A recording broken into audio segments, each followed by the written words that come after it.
Hello and welcome to this first game of the day to the European Goalball Championships in the quarterfinals here in Pajulahti. My name is Emiu Triainen and I will be commentating this game with Suski. Hello, good morning, and I hope you are awake as we are to follow this first men's quarterfinal match. Yeah, and it's between Great Britain on the left side from the camera and in the right side is Ukraine.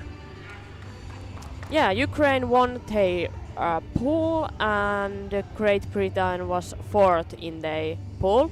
So we can think that Ukraine is a favorite for this match, thinking about the pool stage, but this is a playoff and in playoff stage it's only one game that matters, so everything is still possible. Yeah, and I think at least if we would look the way of the Great Britain team makes the noise and are wakened for the morning, I think that we have to take on the look on the possibility that they would get so fired up just because what kind of team they are, making the noise and going around on the field, moving so much. There is a chance that they could win, but that means their defense has to be perfect, pretty much. Yeah, there is a chance, but Ukraine really hard opponent for them. Ukraine is just usually doing their job. They are playing their kind of playing, and they are really calm. They are not doing that much noise, or they are just blocking the ball, throwing it, blocking the ball, throwing it, and then sometimes trying some fast throws as well. But especially Ukrainian bounce balls, if GB wants to really fight, they need to be able to block those high bounces. Yeah, and I think that especially the bounces from Vasil Olyanik, when he goes a little bit to the center to throw on the right side, and throws to the right side from there. The right side has been the problem for GB throughout this tournament, how to block that most solidly. I think they've started to figure it out.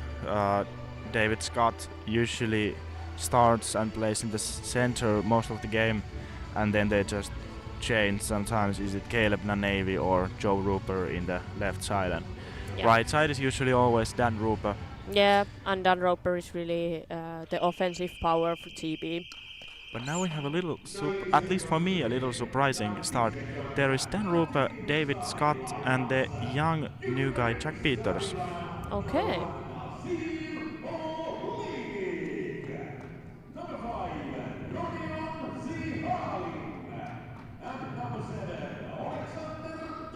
In Ukrainian starting lineup, no surprises. Yeah, it's always the same, the same strong one.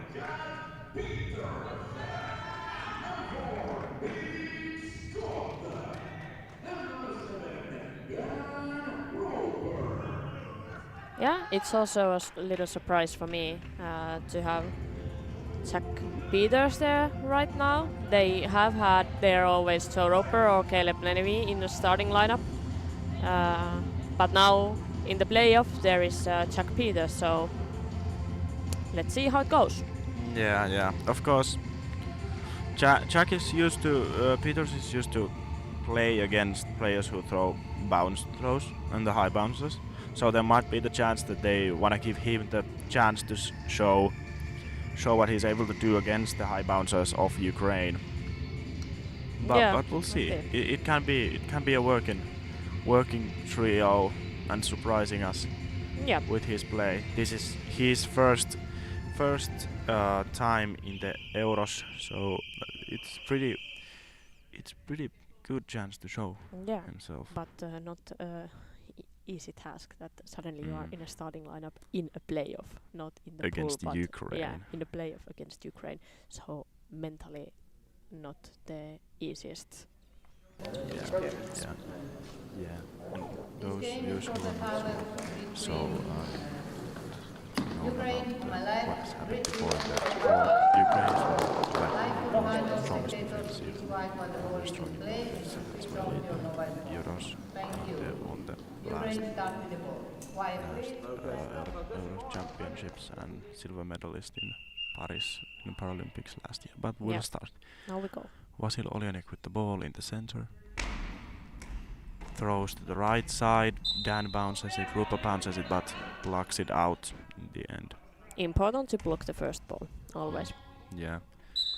Dan Rupa with the ball in the right post.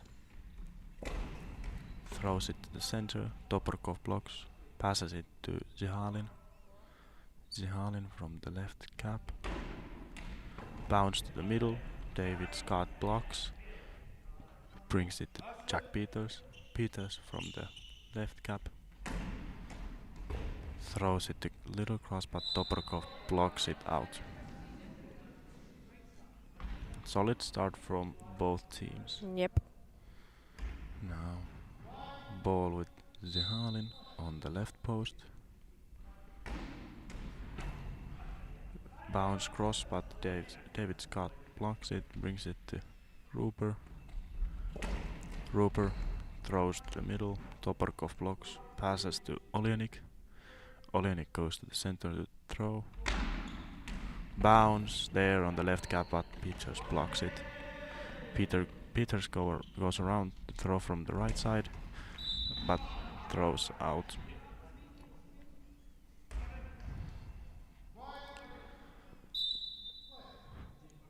Zihalin with the ball. From the left cap, cross, Peters blocks. Throws himself on the left side. Throws in front, Oljanik blocks it. Oljanik with the ball. Goes a little bit to the center, throws to the post, but it's out. Just the wrong side of the post. Ruper goes get the ball. Goes back to his own side, comes back to left. And out. Yeah, a little bit morning start, out, and still just seeing what happens. Not anything too intensive yet. Yeah, Zihalin wants to get the ball from the left side, throws in front, Ruper blocks. Ball with Ruper on the right post. Throws into the opposite post, Zihalin blocks it. Now from the left side, throwing across, blocked up in the air by Scots, but then Rupa saves it from the goal line. Goes to the right side, throws from there into the cap, Zihalin blocks it.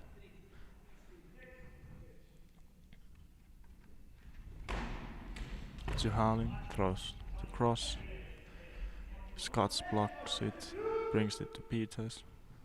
Peters from the left post to the cap, bouncing but safely secured by Ukraine.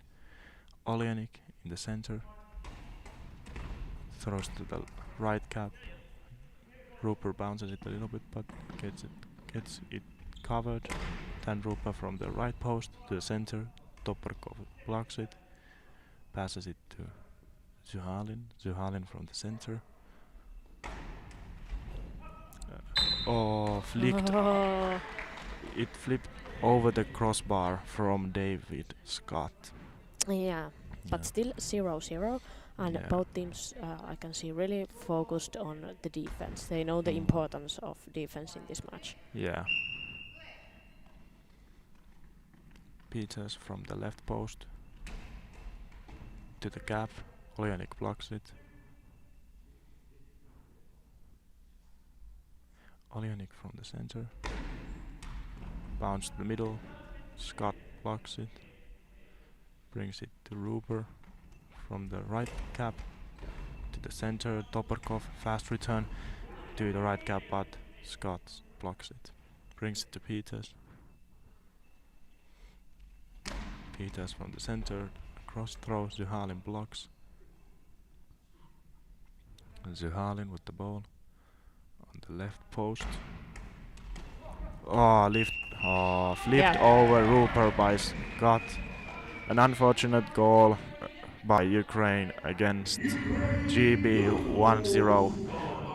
But I think it has been a great defense, but few Yeah. more trouble in the GB side. They Yeah, once yeah. bounce it over the goal. So Yeah, that was a good tempo change yeah, by Rodion Zyhalin. Yeah. exactly. And now Ukraine leading 1-0, and for the GB point of view, now it's important keep up going and forget that mistake and still keep going. 1-0, it's not much, but if you let Ukraine to go more far away, then it's going to be too hard.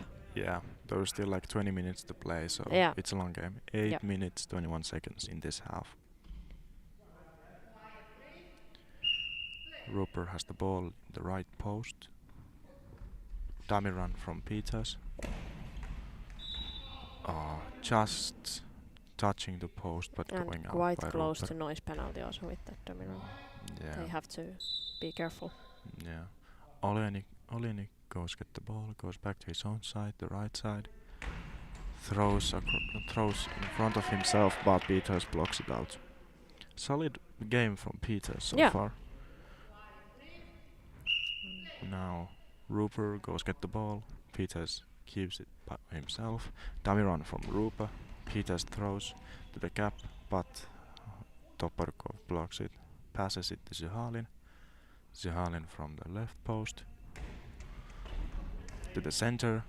Scott blocks it ahead of him. It goes over and it's ball over.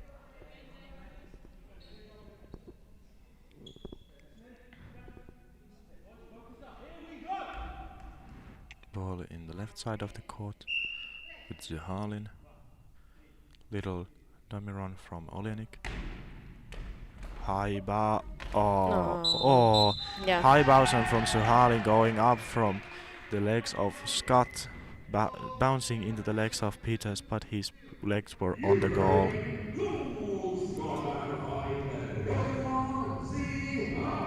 Yeah, right now Zyhalin is changing his throw sometimes, high bounces and the lower ones, so they are controlling it pretty well. And GB taking substitution. Yeah, David Scott goes out. In comes Joe Rupert. Yeah, they react now immediately. They try to fix the defense with this substitution. Let's see, can they manage? But it's true that they really need to fix the defense. Yeah, that's the key. Yes. Because Ukraine also defending very solid, so it's not easy to score there a lot. Dan Rupert with the ball on the right post. Throws to the middle. It's flicked ahead from Toporkov and it's ball over. So right now there is Dan Rupert on the right side, Joe Rupert in the center and Jack Peters on the left side on the GB side. Dan Rupert throw on the play, blocked out by Zyhalin.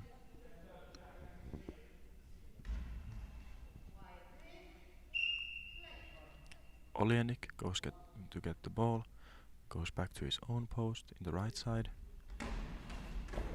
Throws in front, good block by Peters. Peters from the post. Throws to the center, blocked by Toporkov. Ball rolls to block out. Yeah, no, I have to say Jack Peters, he has been good and using his chance. He has been defending well. Vasil Oljanik with the ball, throws to the center from the left post. Joe Rupert goes get the ball, brings it to Dan Rupert. Dan Rupert from the right side. Smooth shot to the gap, bouncing by Zyhalin, but block out.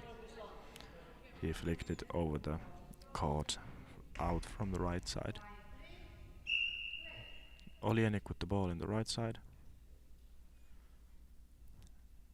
Goes throw from the center into the gap, blocked by Dan Rupert. Dan Rupert from the center to the right gap, blocked by Oljanik. Toporkov maybe. Toporkov flicked the ball with his hand. It was a little bit going towards the goal. Oljanik was there after the block when it was going, but he wanted to make sure it goes out. And now we have a officer's timeout for Jack Peters. Both are with the ball on the left side. Jack Peters has the ball. Dan Rupa makes a little dummy run. Jack Peters from the left gap to the post. Olienik blocks it out. 6:26 left on the first half.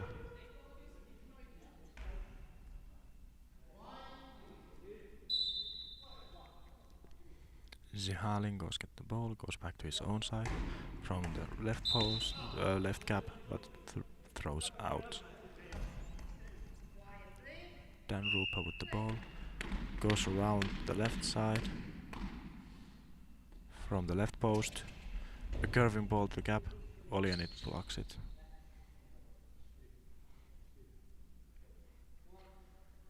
Olienik from the center, throws to Peters, Peters blocks it, goes from the center.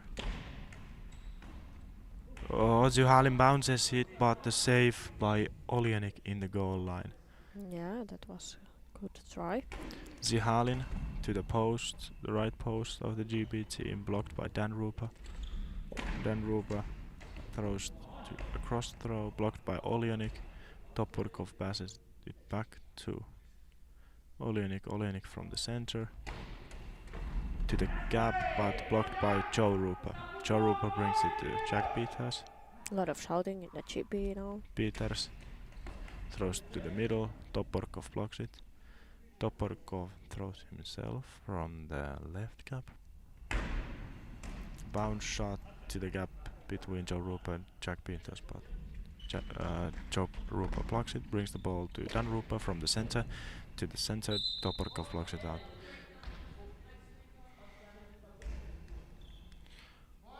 Ball with Zihalin on the left side.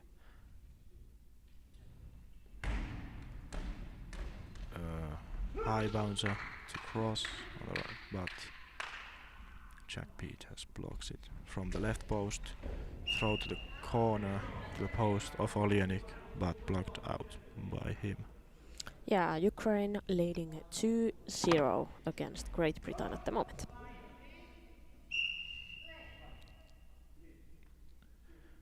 Olienik with the ball. Goes throw from the center. High bouncer blocked by Dan Rupa on the right side of the goal. Dan Rupa from the right post to the gap, blocked by Zihalin. Bounces it to the back of Topurkov, who passes it back to Zihalin. Zihalin from the center. Oh, beautiful shot. To the post of Dan Rupa, whose hands are a little bit wide and flicked over from him underhand. And great accuracy, really great corner, and Ukraine already 3-0 lead. Rodion Zihalin has really waken up on this game. Yeah. All the 3 goals by him. Now Jack Peters with the ball on the left side of the goal. Throws to center. Topurkov blocks it. Timeout by Ukraine. And this timeout can also help GB because they really need to find out something. It's not that they have any bad moment or anything, but just slowly and steadily Ukraine does one goal at a time, and slowly they are going quite far. I mean, it's still only 3-0, but when you look at the Ukrainian defense, it's quite few really dangerous situations in the Ukrainian defense, so it's not easy task for GB to score against them. Yeah.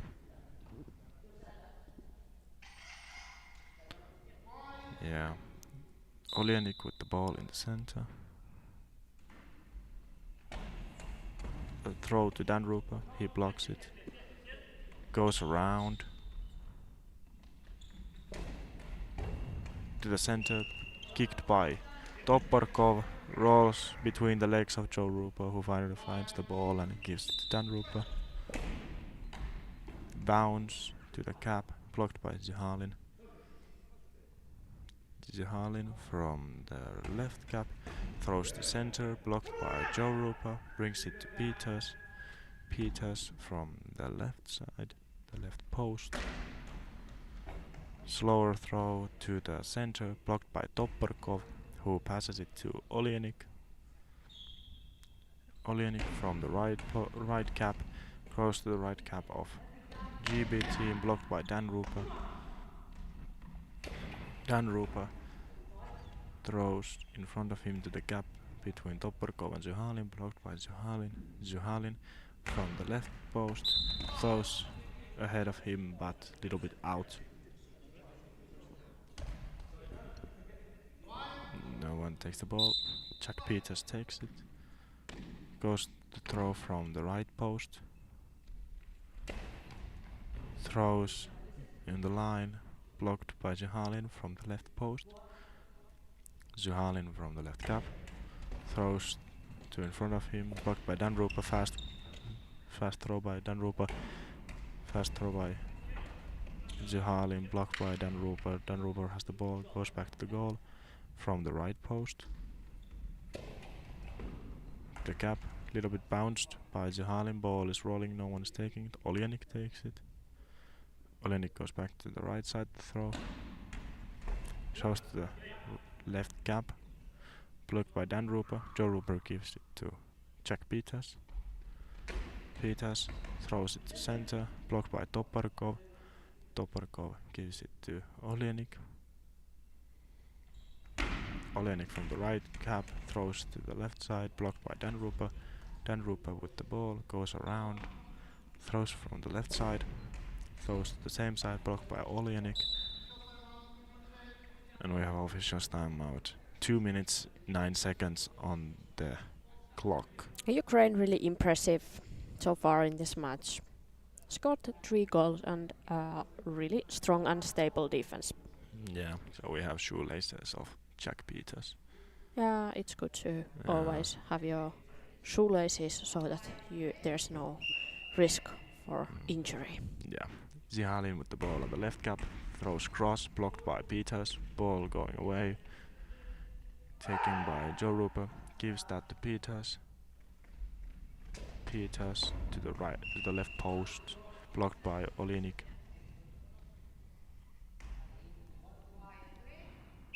Olienik on the right post. Olienik throws to the center, blocked by Joe Rupa, brings it to no one, takes it by himself from the left cap to the right cap between Toporkov and Zuhalin, by blocked over by Toporkov. Ball rolls back to Joe Rupa, who brings it to Jack Peters. Peters from the center, bounce to the corner of Zuhalin, the right side, but blocked by him. Zuhalin on the left post, bounce to the gap between Rupa brothers, but blocked by Dan. Dan from the right cap to the center, but blocked out by Toporkov. Really great job from the Ukrainian defense. They are at the moment just quite easily blocking all the tries from the GP. Yeah. Ball with Olienik on the right post. Throws across, a bouncer, but blocked out by Dan Rupa.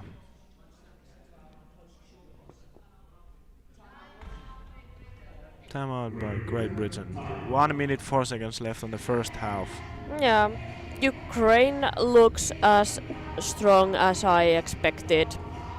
I think it's a hard task for GB to really come back into this game. They are doing great, also GB, but 3 mistakes, and it's 3-0 for Ukraine. And a team like Ukraine, it's a quite comfortable lead, 3-0. Maybe it's just a way of relaxing, or then he saw about Toporkov the whole tournament. He was just laying on his back on the center line, waving his hands a little bit. Yeah, but now Peters with the ball on the left side, throws the ball to the left gap between Olienik and Toporkov, blocked by Toporkov. He passes it to Olienik, who goes to the center to throw. Throws to the right side between Joe Rupa and Jack Peters, blocked by Peters. Dan goes to that side to throws to the gap and flicked over Olienik by Toporkov, and it's 1-3 goal by Great Britain. Good movement and a curving throw by Dan Rupa. Yeah, and it's an important goal for GB to get some new boost for the match. Yeah. No, it's Zihalin with the ball on the left gap, blocked by Joe Rupa in the middle. Brings it to Jack Peters. Peters from the left post throws a curving throw to the right side, blocked by Zihalin. Zihalin from the left gap. Oh, long ball by Rodion Zihalin. Little bit unnecessary mistake from the Ukrainian offense. A little bit not good timing for doing that mistake. Yeah, if there is left. I don't know if there is a good time for mistake, but now it's really a bad time at least. Yeah. Dan Rupa with the ball in the middle. Dummy run from both Peters and Joe Rupa. A throw to the center and blocked by Rodion Zihalin. Important block for Rodion Zihalin, because otherwise GB would be really close. Yeah, and I think that would have given them like a mental upper hand for the halftime. Important block now. Yeah, Olienik with the ball on the left post, throws across to the gap, blocked by Dan Rupa. Jack Peters with the ball on the middle, throws to center, blocked by Toporkov, passes it to Olienik. Vasil Olienik, a high bouncer to the middle with blocked by Joe Rupa, and it's half-time. Yeah, and still have to say about the penalty of GB that they did a lot of noise, a lot of dummy runs, but they kind of couldn't use those because the throw went to the center, to the middle. So I think it could be better to concentrate more on direction and not so much on those dummy runs. I mean, first direction, then other things. yeah, and I think that because probably Peters isn't so used to those dummy runs. Joe Rupa and Jack Peter made the dummy run at the exact same moment. Yeah. So it was like two players running at the same time, so it's pretty unpredictable then. Yeah, exactly. But we are in a halftime and Ukraine leading 3-1. So Ukraine in a lead, but of course GB still has chances. They just missed the important chance in the penalty, but Dan Roper can find some goals, but still Ukraine as a favorite doing good job at the moment. Yeah, and to the guys in the technical side, right now on the screen it says that GB is leading 3-1, but it's other side. So Ukraine just leading. flip the numbers and it's completely great. Thank you. Yes, we have great IT guys here. Yeah. You are doing great job and a really fast job. Yes, even if there's a little problem, it's always taken care of pretty fastly. And now it took like 30 seconds, and it's corrected. Yeah, it's absolutely easy job fantastic. for us as commentators. I only need to speak. Everything else is done by IT guys or my commentator colleagues. I'm not even pressing any buttons because I'm so lazy. I just come here, I put my headset on, take my microphone and start to speak. Someone else can do all the other things for me. That's great. Suski came here and she was this morning. She was to me like, "You press the buttons and you see, you do all that, and I'll just talk." Yeah, but it that's works. my job. That's my job. Yes. But yeah, we'll see if we see substitutions. Right now, the whole first half, Jack Peters had very solid defense. Yeah. And if they want to keep on the defensive style of playing with Team GB, I think they should not take Peters out yet. No, I think it's a good game from Jack Peters so far. Really good. Yeah. I think the fact that it's his first Euros and he nearly scored against Ukraine. Yeah. It was just saved. It bounced from Rodion Zihalin and saved from the goal line by Vasil Olienik. So I think that's something that shows out that he has the potential to score in this game if he's just let to be on the court. Yep, exactly. And he has been really solid in defending those great bounties from Ukraine. Yeah, you can see that he's used to blocking those, and I think his way of defending is a little bit different than, for example, Caleb Nanevi, who Nanevi plays a little bit lower than Peters. Peters doesn't need to really move so much, and his positioning is very good for those bouncers because it just lands, just like when the ball is coming down from the air, it just lands on him. Yeah. We have 90 seconds to the match, so I think there is an eye shade check. Yes. But soon we'll see, can Team Ukraine keep the lead, keep the solid defense and the control of the game. I think this is very interesting to see the whole game as a collision of two completely different ways of playing. Yeah, exactly. And Ukrainians, I guess they are not smiling or showing too happy at the moment. No. It's their style. They are just calm. They are just doing their job, and I think after the games, or at least I hope after the games, they are happy then. But they are really concentrating on the match and not celebrating their goals too much or anything like that. They are really focused. GB doing more noise and cheering and shouting, so they are completely different, as you said. Yeah, and right now, in this tournament, throughout all the games, but right now as well, I think GB has been more silent than usual.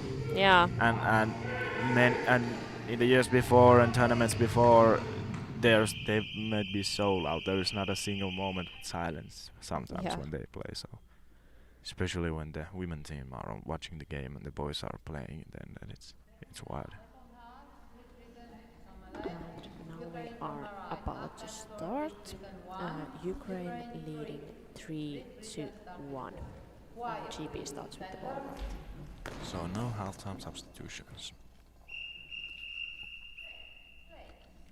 Rooper with the ball in the middle.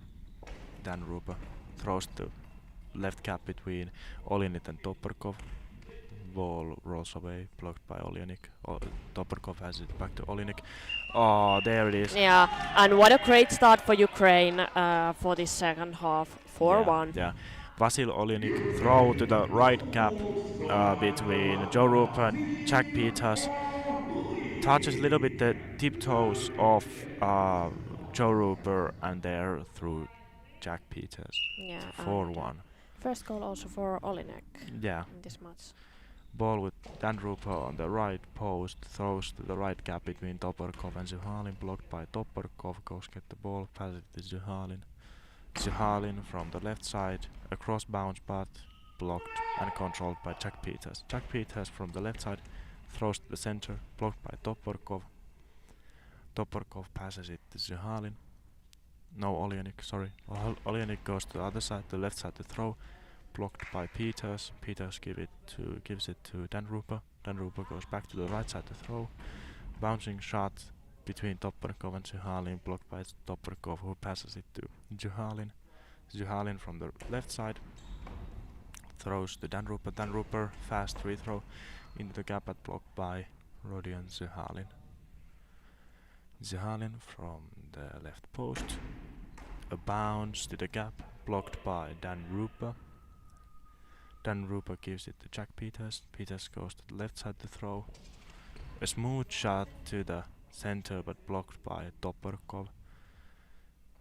Olyanik from the left side throws to the left post of Dan Rooper. Rooper blocks it. Rooper from the right post in front, bounced by Zuhalin, but saved by Olyanik. Olyanik from the right side, a bounce to the post of Jack Peters, but again, blocked. Jack Peters doing great defense work. Yeah. Jack Peters from the left post throws to the middle, blocked by Toporkov, who passes it to Olyanik. Olyanik brings it to Zuhalin. Zuhalin from the left side. Bounce to just so close, little bit too much to the left, and goes out from the post of Dan Rupa. Dan Rupa with the ball goes around to the left post,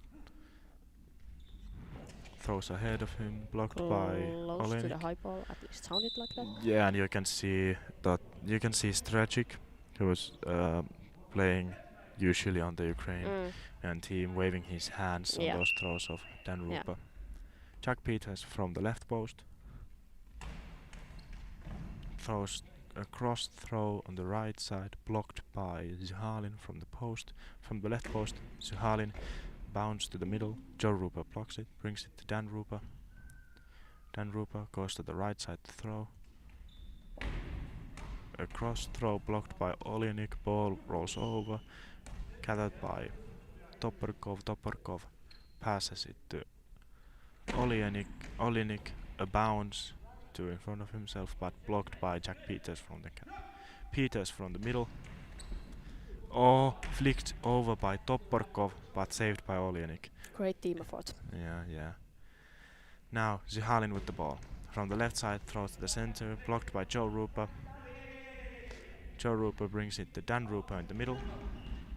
Dan Rupa throws a bounce shot to the right cap between Zihalin and Toporkov, blocked by Zihalin. Zihalin from the left side throws over, but once again blocked by Jack Peters. Jack Peters from the left cap, bounce to the gap between Olenik and Toporkov, bounced ahead by Olenik, gathered by Toporkov, who passes it to Olenik. Olenik goes to throw from the left side, throws to the post of Dan Rupa, but blocked out by him. 8 minutes 24 seconds left on this second half, 4-1 for Ukraine. Dan Rupa with the ball on the right side of the goal. On the post, a smooth shot down the line, but blocked by Zihalin. Zihalin throws back to him, bounced a little bit, taken by Joe Rupa. Now Joe Rupa goes to throw to the left post.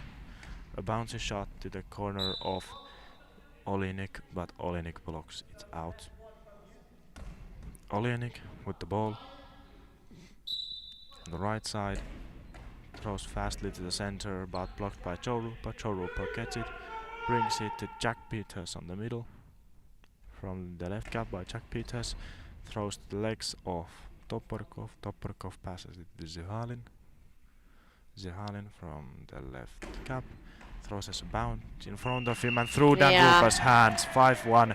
And this starts to be the end of the game, or end of the result, or securing the win for Ukraine, how you want to say it, but it starts to get really hard for GB, and they are calling timeout.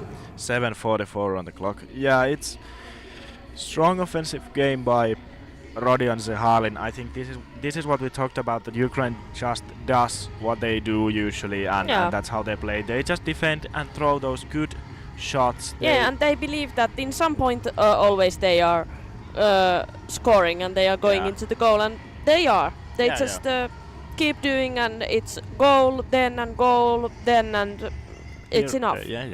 They don't stress about making the goal. They trust on the process. They trust on the process, and it seems good because the process has been really great in this match and also in previous games. Yes. Now Dan Rupa with the ball on the left post. Dummy run by Joe Rupa from the right post. Joe Rupa to the gap between Olenik and Toporkov, ball running, ball a little bit rolling to the goal line, but taken by Olenik. Vasil Olenik from the left side throws the post of Dan Rupa. Dan Rupa blocks it. Dan Rupa from the right post throws in front of him, blocked by Zihalin. Zihalin from the left gap, bounce, blocked by Joe Rupa in the center.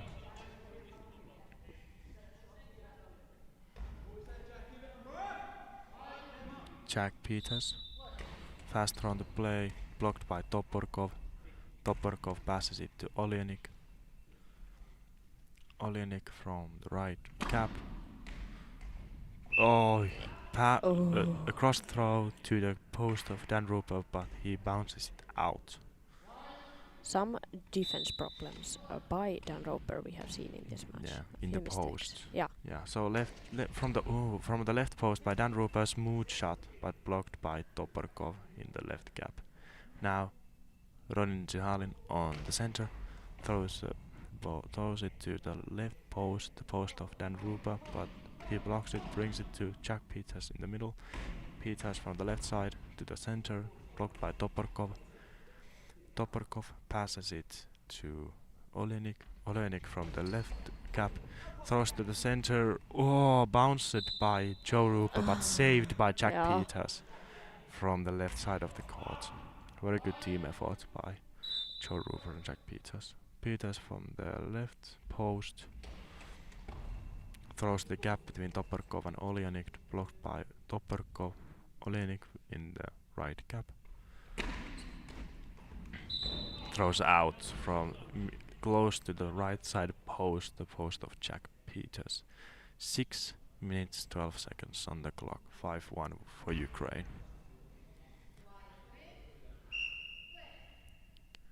Dan Rupa with the ball on the left post.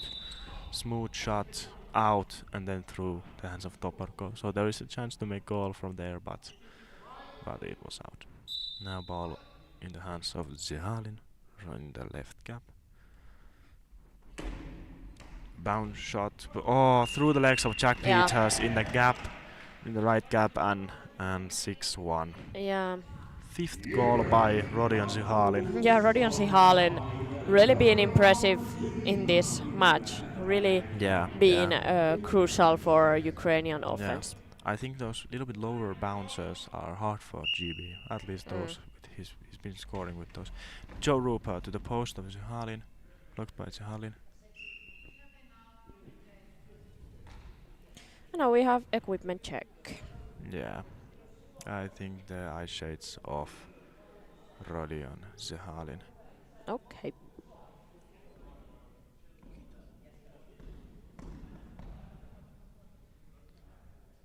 I think we might see soon some substitutions or something for GB because they need to try something. It would be nice to see Fedor Sidorenko in the code as well from Ukraine. Yeah, maybe at some point, but Ukraine is not doing substitutions too early usually. Yeah. Olenik with the ball on the right gap, throws a bounce, out of the post. Hits the post of Jack Peters and goes out. Yeah, now it's a substitution as I predicted. We will soon see substitution and we see it now. And it's Jack Peters goes out and in comes Caleb Nane. Yeah, they try to bring something new to the offense because they have nothing to lose anymore, but they really need to try their best to score more. Yeah. So yeah, Caleb Nane, the offensive pair up of Dan Rupa in the GB team. Yeah. We'll see what they can come up with on this 5 minutes and 46 seconds. They need 5 goals to get it even and 6 to win, thinking in the way that Ukraine wouldn't score anymore. Yeah. Dan Rupa with the ball on the right post, throws to the center, blocked by Toporkov, passes it to Zihalin, and timeout by Ukraine. Yeah, and I'm quite realistic, so I don't think that GB is anymore really coming back for this game. I think Ukraine, with their experience and with their tactics, they are going to win this game. But the question is, can GB still score 1 or 2 more? That's the question. But I think Ukraine they are really close to win this match. Yeah, they are one of the strongest defensive teams in this whole tournament, so I don't really believe on it either that GB would come back, but of course it's possible by the time. Yeah, in theory it's possible, but in practice no. Yeah, probably not. Zihalin with the ball in the left side, throws a bounce across, blocked by Navy and blocked out.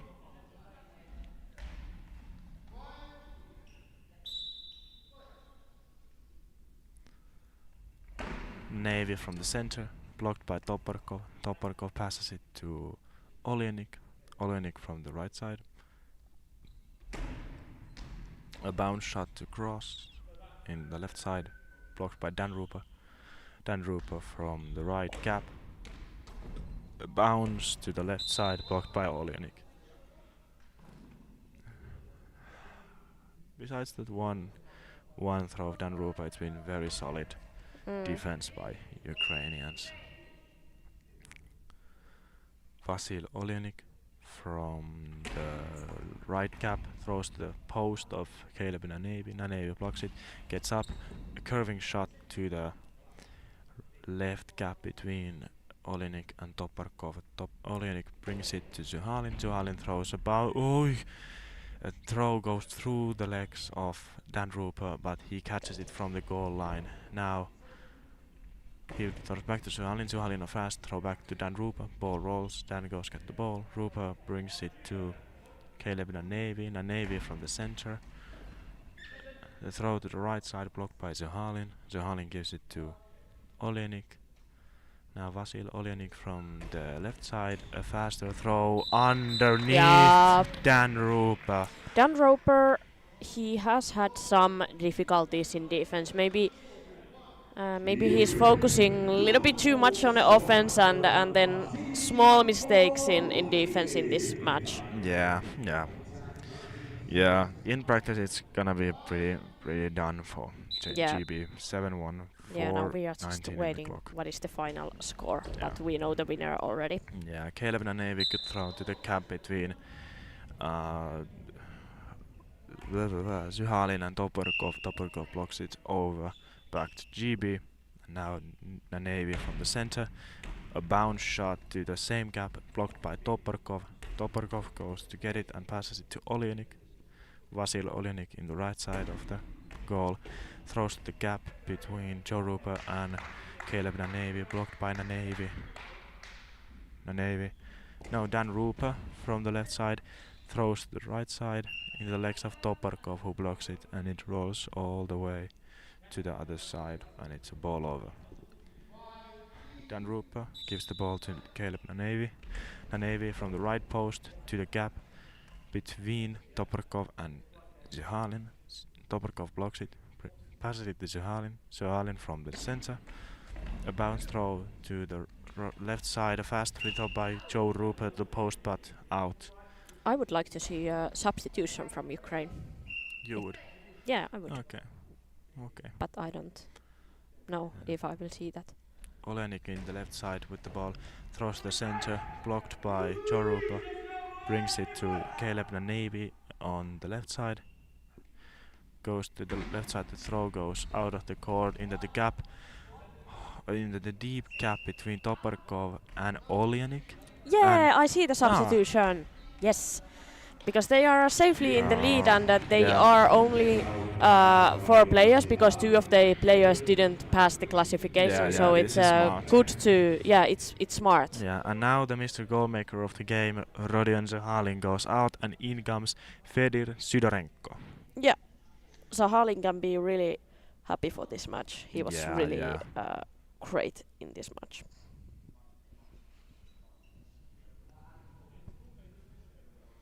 Three minutes, 10 seconds left in the second half. The score is 7-1 for Ukraine. And now we have equipment check.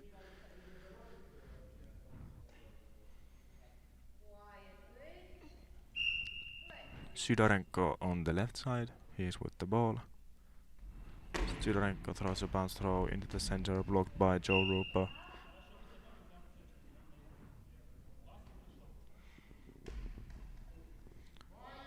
Now Dan Rupa with the ball on the right side of the goal. Dummy run from Nanevi. Dan Rupa high ball. Well, in this moment, if you wanna try to win, you have to take a little risk. Yeah, you're right. So it's understandable. Yep.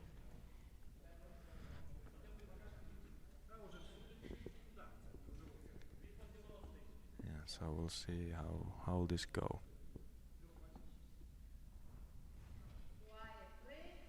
Sydorenko with the ball on the right side of the post. Time out! Dan Rupa was a little bit ready on the side where Sydorenko looked like he's gonna throw. And then the coach of Ukraine takes a timeout. A smart timeout. Yeah, exactly. But now the thing is, what will happen? Will he throw it the same side? Will Dan Rupa go the same side? Will he throw it across? Now this gets interesting. Yeah. Now this is a mental game between the coaches. Yeah. Of course. And of course both teams know this doesn't really matter that much. Yeah. It's only about the final result, but yeah. It's a good practice also.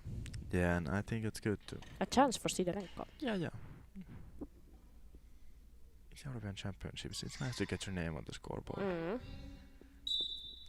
Sidorenko on the right side, throws to cross and into the post. Goal by Fedir Sidorenko. And I think Ukraine also was cheering a bit for their goal. Yeah, that's one of the first times I've seen it. And Ukraine, who lifts his hand up when they are taught the goal maker names, that's a new one too. Yeah. Now the Navy with the ball from the center and flicked up by Sidorenko, but he captures it from the goal line. Sidorenko with the throw, throws the post of Dan Rupa. Dan Rupa plucks it. Dan Rupa in the right side of the goal at the post, throws the gap between Sidorenko and Toporkov. Toporkov blocks it and passes it to Sidorenko. Sidorenko from the middle to the right side, gap between Nanevi and Joe Rupa. Nanevi goes around on the right side to throw, tries to find the post but throws out. It was fun when Zahalin and Olinek, when they are scoring, no one really shows any emotions, but it was great that they were cheering the substitute player Sidorenko. Yeah. Now Olenik throws from the left side to Olen. They have substitution for Great Britain. And now it's the same substitution. It's not. Dan Rupa out, Jack Peters in. Okay. Yeah. And now Sidorenko and Olenik changed the sides they're playing, so right now Vasil Olenik is on the left side of the post and Fedir Sidorenko is in the right side. Okay. And now Jack Peters comes in with Joe Rupa and Caleb Nanevi in the GB side. 2:19 left on the second half. Nanevi with the ball, dummy run from Joe Rupa. Nanevi from the center to the left side, the post of Olenik, but it's out. No, sorry, to the right side. Sidorenko goes get the ball, comes back to his own side, the right side, throws from there. A little bounce from the middle. Joe Rupa blocks it, throws back to the right side, blocked by Olenik. Olenik from the left side, throws a bounce, a little bit cross, blocked out by Joe Rupa.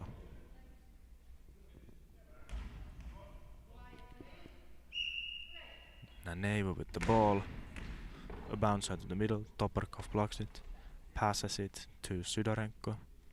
Sidorenko from the right post. The first touch was out, so yeah.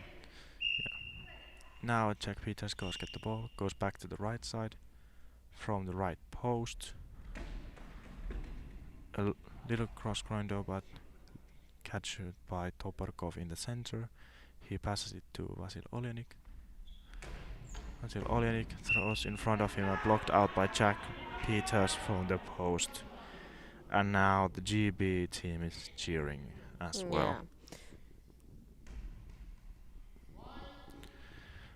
Caleb Nanevi goes to get the ball. Nanevi, a bounce, cross, blocked by Sidorenko. Sidorenko with the ball on the right side of the goal.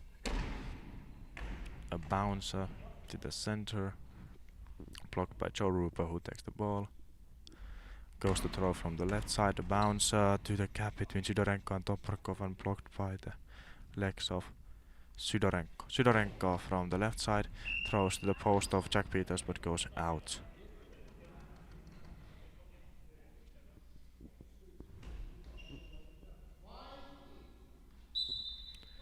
Peters with the ball from the middle to the middle. Toporkov blocks it and goes to throw by himself. Toporkov from the right side, a huge bouncer to the gap between Joe Rupa and Jack Peters, blocked by Rupa. Gives it to Nanevi from the center, blocked by Toporkov, passes it to Sidorenko. Sidorenko from the center, blocked by Jack Peters and the left gap. Jack Peters goes around on the left side, throws a smooth shot, but just close the post and out.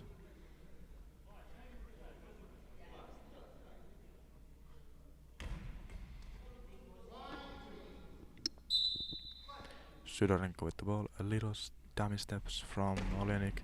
Sydorenko from the center, blocked by Joe Rupa. Joe Rupa with the ball, brings it to Caleb Nanevi. Nanevi from the left side. Throw the gap, the left gap, blocked by Sydorenko. Sydorenko in the right side, throws a bounce to the middle. Joe Rupa blocks it. Wasted the situation. He was already going for a fast throw back, but he stopped it and he didn't have a time to bring it to Jack. Yeah, Peters. that's it. It's solid performance from Ukraine. They did their work in their own level, and the result shows it. Yeah, and yeah. now they are doing Ukraina shout, so they are happy. Yes, and now we have one team for the last game of the day in the men's side, 19:00, so 7 in the local time in the evening. The semi-final number 2 winner of this match, what means Ukraine, and then Great Britain will be in 16:00, 4 p.m. on the local time. Yeah. That who plays against them we don't know yet, but for Ukraine we will get the opposite team in the game 13:00 again between Finland and Israel. But right now we'll take a break for a little bit more than 45 minutes and then we'll come back at 10 o'clock. Yeah. between Turkey and Montenegro. Yeah, stay tuned and we will see you then.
Hello and welcome to the next quarterfinals in here European Championships in Pajulahti.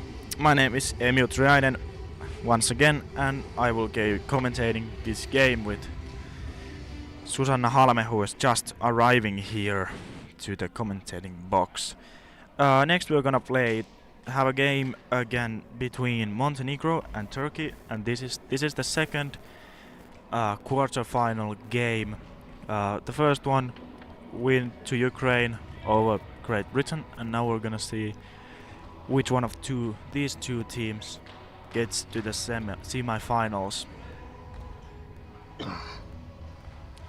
The starting situation of the game is that both teams has played very solidly throughout the whole tournament.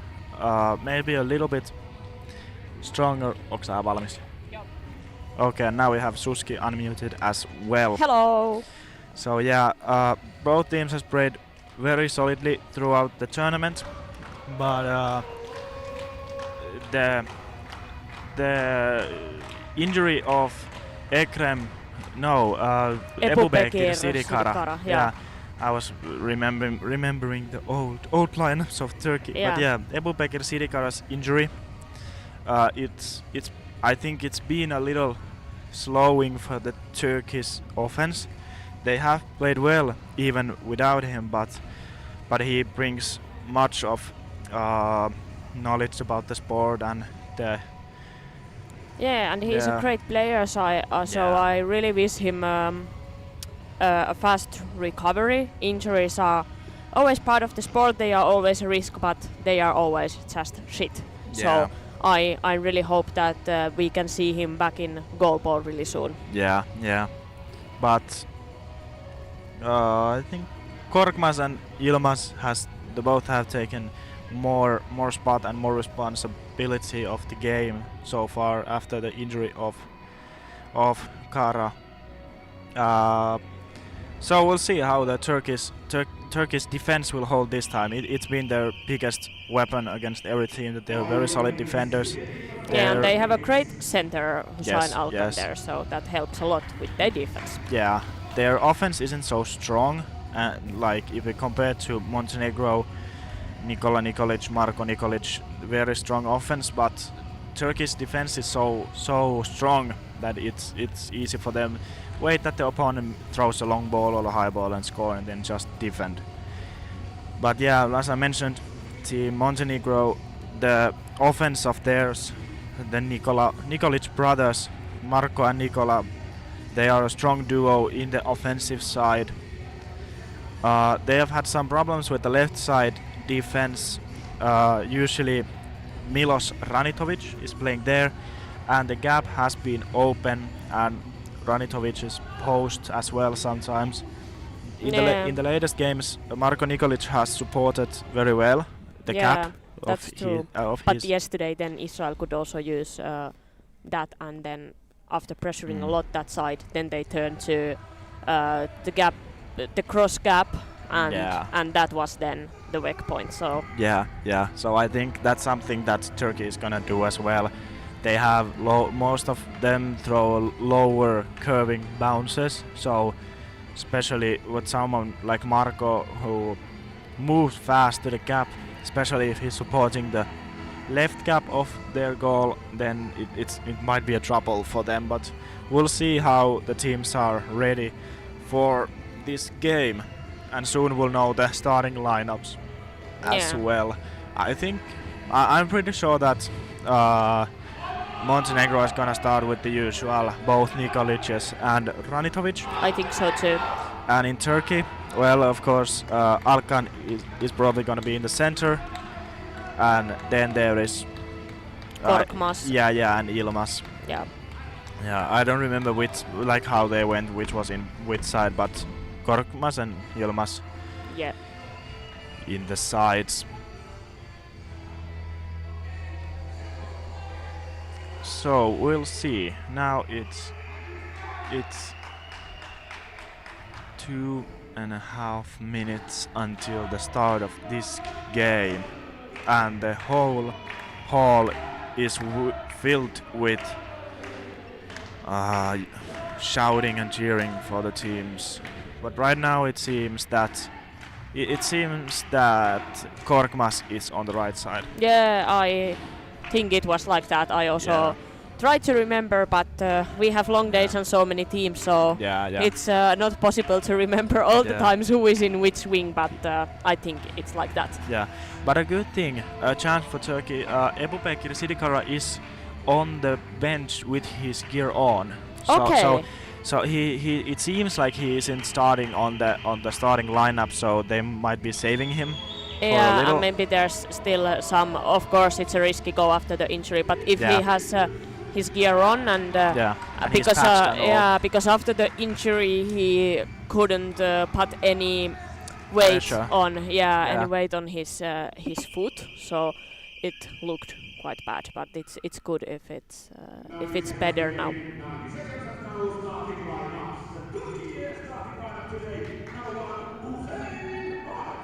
Yeah, Hussein Alkan there. And Korkmaz. And then... Oh, it's Akis. Okay, yeah. Akis.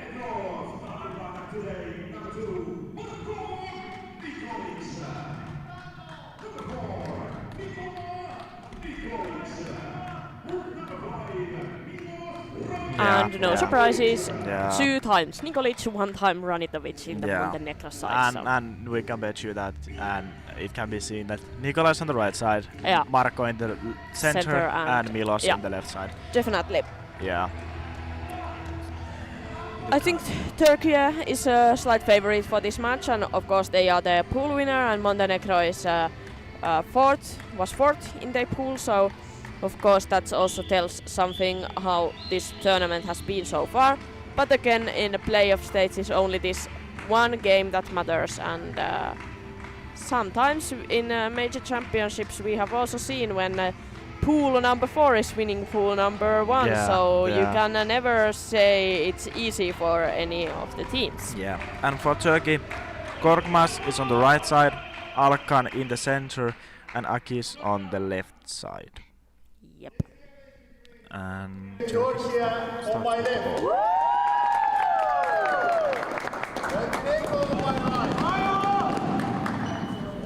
I would like to remind everyone to be quiet while the ball is in play and switch off your mobile phone.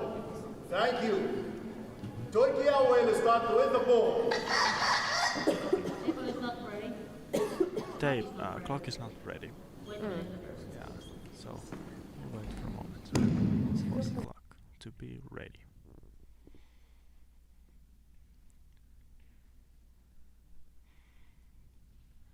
So yeah, you're probably right that Turkey will be the expected one. I think it's gonna be pretty even still. It's gonna be interesting to see how this goes.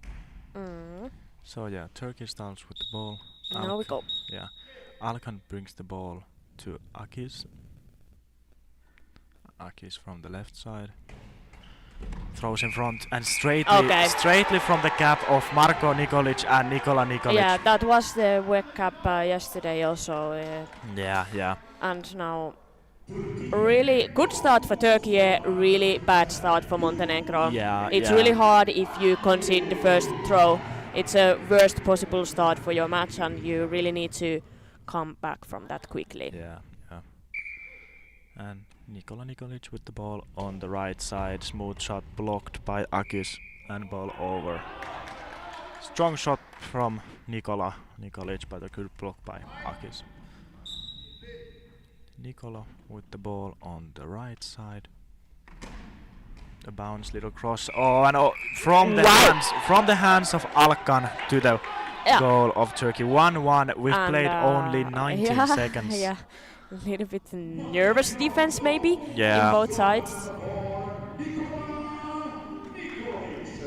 Yeah. So we are 1-1, and Montenegro came really fast back from that, as I said they should. They did.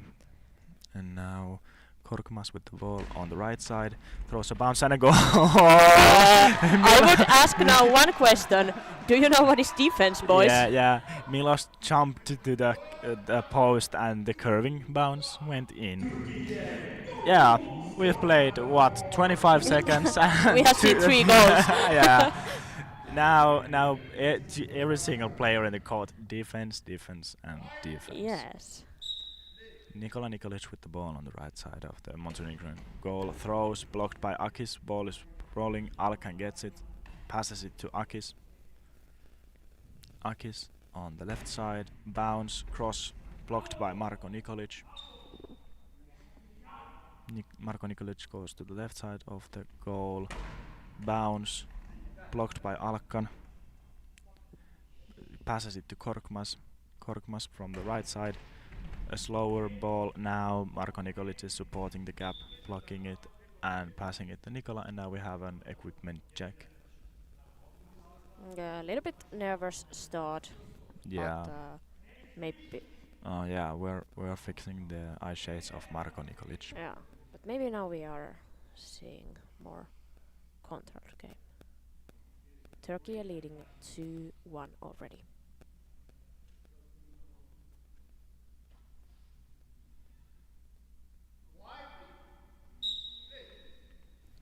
And now Nikola Nikolic on the right side of the goal. A bounce to the center, blocked by Alkan. Alkan passes to Akis. Akis goes to the right side to throw. Throws the gap between Marko Nikolic and Milos Ranitovic, blocked by Marko. Now Ranitovic has the ball. Throws in front of him into the post, but little bit out. Ball in the hands of Korkmaz in the right side of the goal. Again that curving throw, but now Ranitovic is there waiting until the ball comes, and Nikola Nikolic with the ball in the center. Take a step to the right side and blocked out by Akis. Yeah, now both teams have started to defend. Yeah. Akis with the ball on the left side of the goal. Oh, and there it is. Yeah. A little cross throw from Marko Nikolic goes a little bit to the wrong side and flips it over Milos Ranitovic with his hands. 3-1 for Turkey. Yeah, and it was Akis who scored, but for me now it seems Montenegro really has problems in defense, and they are calling timeout. Timeout. Yeah, I think they can't play like this in a playoff match if they want to challenge Turkey. And they need to find out something. The defense is now too nervous. Yeah, I think the nervous part mostly is, at least it seems like it's Marko Nikolic. Yeah. Because he plays the usual game he does, takes the straight gap, but same time he has to support the gap of Milos. And right now we can see that his brother Nikola is probably supporting him, tapping him on the shoulder, talking something to him. So they're getting their heads back in the game. Yeah, and they need to find a solution for that center playing, because I haven't seen anyone else playing center in Montenegro team. No, so there isn't really anyone else. There's no really any other option than Marko Nikolic. And now collecting himself. Marko Nikolic with the ball in the left side. Little dummy run from Nikola, blocked by Alkan in the center. Passes it to Korkmaz. Korkmaz on the right side. Blocked out by Milos Ranitovic in the right post of the goal. Now Milos Ranitovic on the left side. Dummy run from Nikola. A bounce to the gap, blocked by Alkan. Gives it to Akis. Akis from the right side.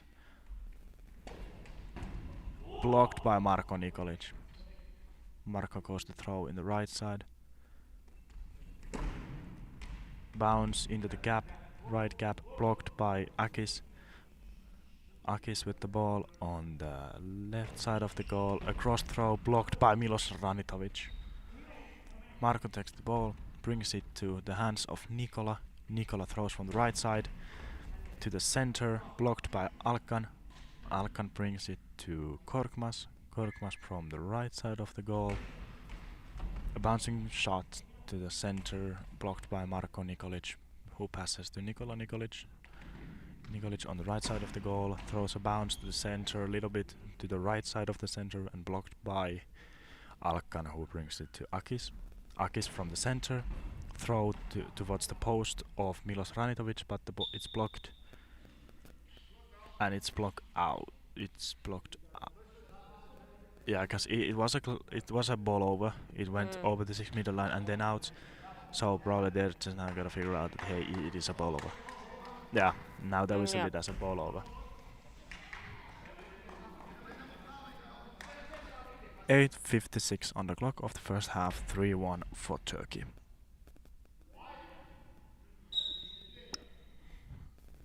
Korkmaz with the ball on the right side. Throws to the post of Ranitovic. He blocks, goes to the goal. Nikola goes there to get the ball, goes back to right side to throw. Aims the post of Akis, the right post of the goal, but throws a little bit too wide out. Now Korkmaz goes to the left side where Akis is with the ball. Goes to the right side, makes timing run from the left. Akis blocked by Marko Nikolic. Marko Nikolic goes to the right side of the goal to throw. Bounce shot to the center, blocked by Alkan. Alkan brings it to Korkmaz. Korkmaz from the right side of the goal. A curving throw through the legs of Marko Nikolic, but Nikola Nikolic is behind him, supporting the defense, and it's blocked out. Now Nikola Nikolic with the ball on the right side of the goal. Throws a cross throw under Alkan, but the legs of Korkmaz are there behind him. Akis went to get the ball, but Korkmaz throws himself from the right side. It's blocked by Milos Ranitovic in his post. Milos Ranitovic from the left side, a cross throw blocked by Alkan in the center. We have equipment check. The eye shades of Nikola Nikolic. Yeah, 7:49 on the clock of the first half and still 1-0. There was one ball going through the legs of Alkan and Marko, but in the both times the side player in Turkey's side it was Korkmaz, and in the Montenegro. Yeah, Turkey leading 3-1. Yeah, and Korkmaz with the ball throws to the gap between Marko Nikolic and Ranitovic. Ranitovic blocks it, gives it to Marko Nikolic. Marko Nikolic from the left side of the goal, a bounce towards Korkmaz, but he blocks it, goes to get it himself. Has the ball in the right side, throws those little cross-going throws, but blocked by Marko Nikolic in the center, who passes to Nikola Nikolic. Nikola Nikolic in the right side, a throw in the gap between Akis and Alkan. Alkan blocks it and passes it to Akis. Akis from the left side. And it's blocked out by Milos Ranitovic. Montenegro now has managed to fix their defense. It's more stable now. Now Ranitovic with the ball on the left side. Throws in front of himself, but blocked by Korkmaz. Korkmaz with the ball on the right side. Throws the gap, but there is Marko Nikolic. Gives the ball to Nikola Nikolic, who's on the right side of the goal, throwing a shot towards Alkan. Alkan bounces it, but has it controlled. Now Akis goes to the right side to throw, and blocked out by the legs of Milos Ranitovic.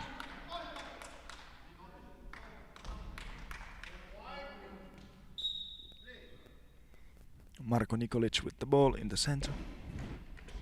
Oh, and through the legs of Akis, and it's 3-2.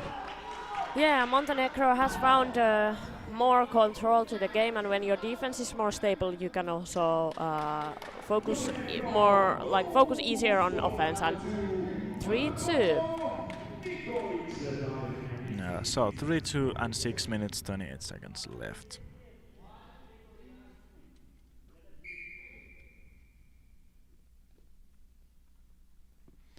And now Korkmaz with the ball throws to the gap between Marko Nikolic and Milos Ranitovic, and blocked by Marko Nikolic.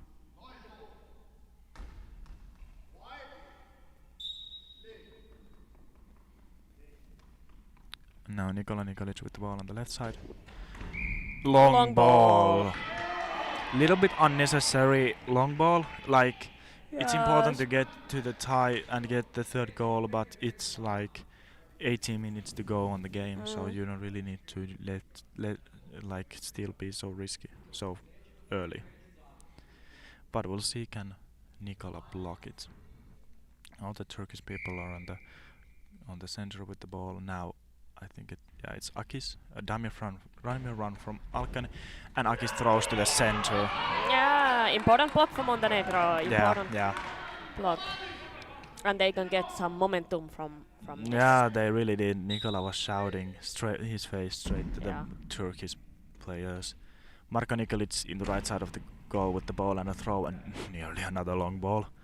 It was on the line. Yep. Now Akis with the ball. Throws in front, blocked by Nikola.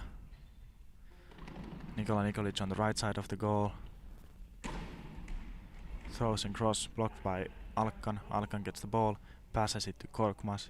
Korkmaz from the right side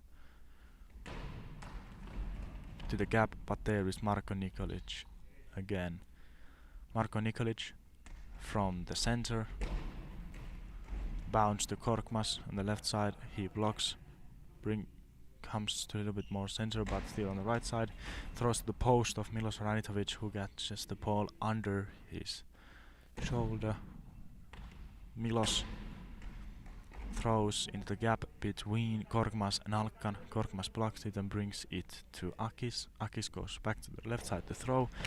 He throws a cross and it's blocked by Milos. Ball is dead on the line and it's blocked out. Few seconds went, so it's gonna be a fast throw. Yes.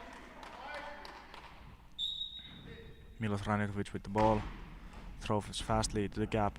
Little bit bounced by Korkmaz, but ahead, so it's no danger. Korkmaz with the ball on the right side. A bounce to Milos. Milos Ranitovic blocks it. Marko gets the ball and it's another timeout for Montenegro.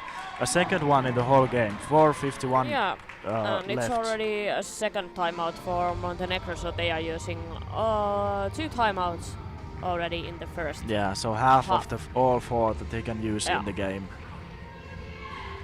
But Montenegro, they have managed to come back, and they had really bad start when they conceded the first goal, first throw of the match. Yeah. But now it's only 2-3, so they are only 1 goal behind. So yeah, it's they possible have to come improved. back. Yeah. Their offense is a little bit risky sometimes when they get like excited about the game and get a good block. So there's a little danger on it, but besides that, it's pretty solid for both teams. And the defense is now better in Montenegro compared to the start. Nikola Nikolic from the right side, nearly a long ball again, and blocked out by Korkmaz. Many throws of Nikola Nikolic now land in the 6-meter line, so it's very close to be a long ball. Now Akis with the ball on the right side. Throws to the gap of Marko and Milos, and Marko blocks it, throws from the center to the right side, blocked out by Akis.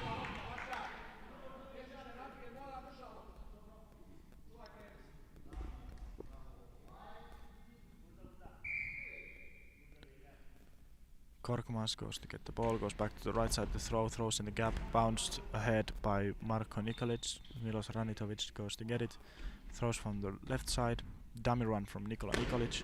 Now the throw of Ranitovic, blocked by Alkan. Alkan gives it to Korkmaz.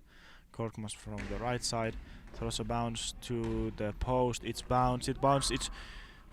saved by the line by the Nikolic brothers. It was very close to go in. Nikola from the right side to the center, blocked by Alkan. Alkan gets the ball, gives it to Akis. Akis goes to the right side to throw.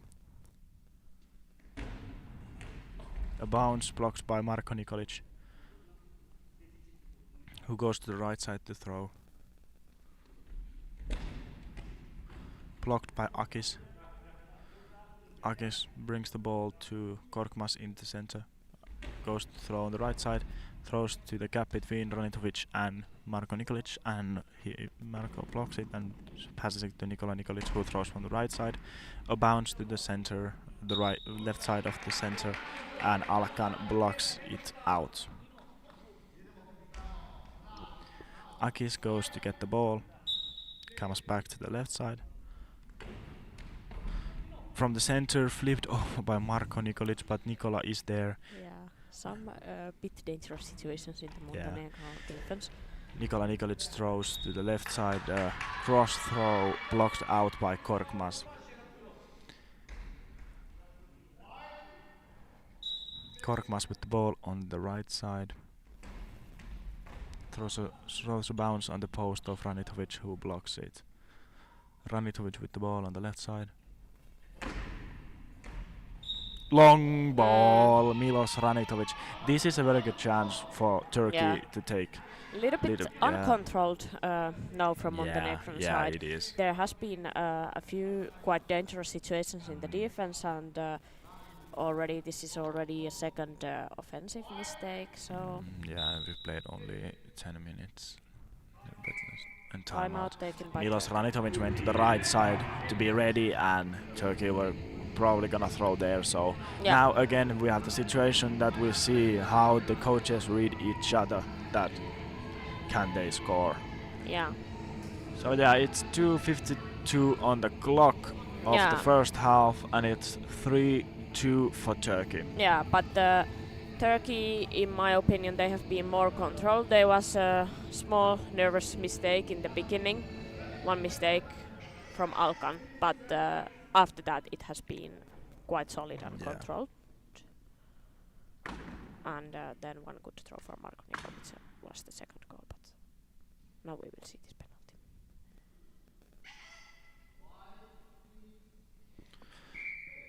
And the ball in the hands of Korkmaz. Throws from the left side, a smooth shot, but a little bit too much on the centers. 2 penalties for Turkey and another important penalty block for Montenegro, so they have been uncontrolled, but they have been good penalty blockers. Yes. And now Marko Nikolic from the left side throws to the center, blocked by Alkan. Ball in front, Alkan goes get it, passes to Akis. Akis from the left side. Throws to cross, blocked by Nikola Nikolic. Marko goes to get it, passes to Nikola Nikolic, who throws from the right side to the gap, blocked by Korkmaz and Alkan. Korkmaz with the ball on the left side. A bounce, a big cross, but very good block by Marko Nikolic. Marko Nikolic with the ball on the right side to the corner of Korkmaz, but he blocks it out. Now Korkmaz with the ball goes to throw on the center to the gap between Marko Nikolic and Milos Ranitovic, but Milos blocks it. Marko goes to get it, passes it to Milos. Milos from the left side down the line, but a little bit too much on the left side, and it's out.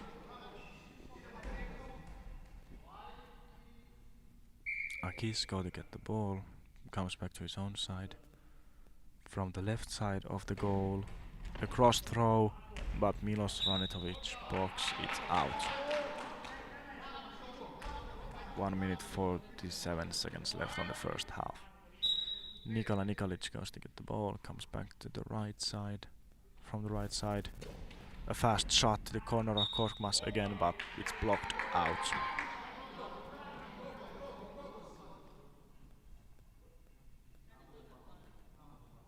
Yeah, it was a block out, and the ball went to the Montenegrin side by the goal just, but now it's coming back.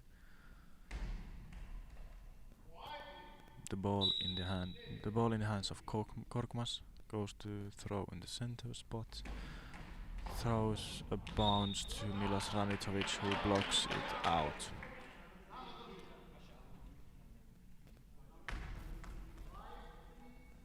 Now Marko Nikolic with the ball from the left side. A bounce to a little cross, but blocked by Akis, who goes to get the ball himself. Comes back to the goal from the left post. A bounce to Nikola Nikolic, who bounces it, but bounces it out.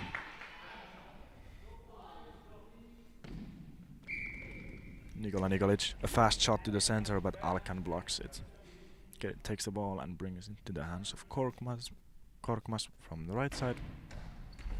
Throws a cross throw through the hands of Nikola, and just by the post, rolling out. Now Marko Nikolic with the ball on the center.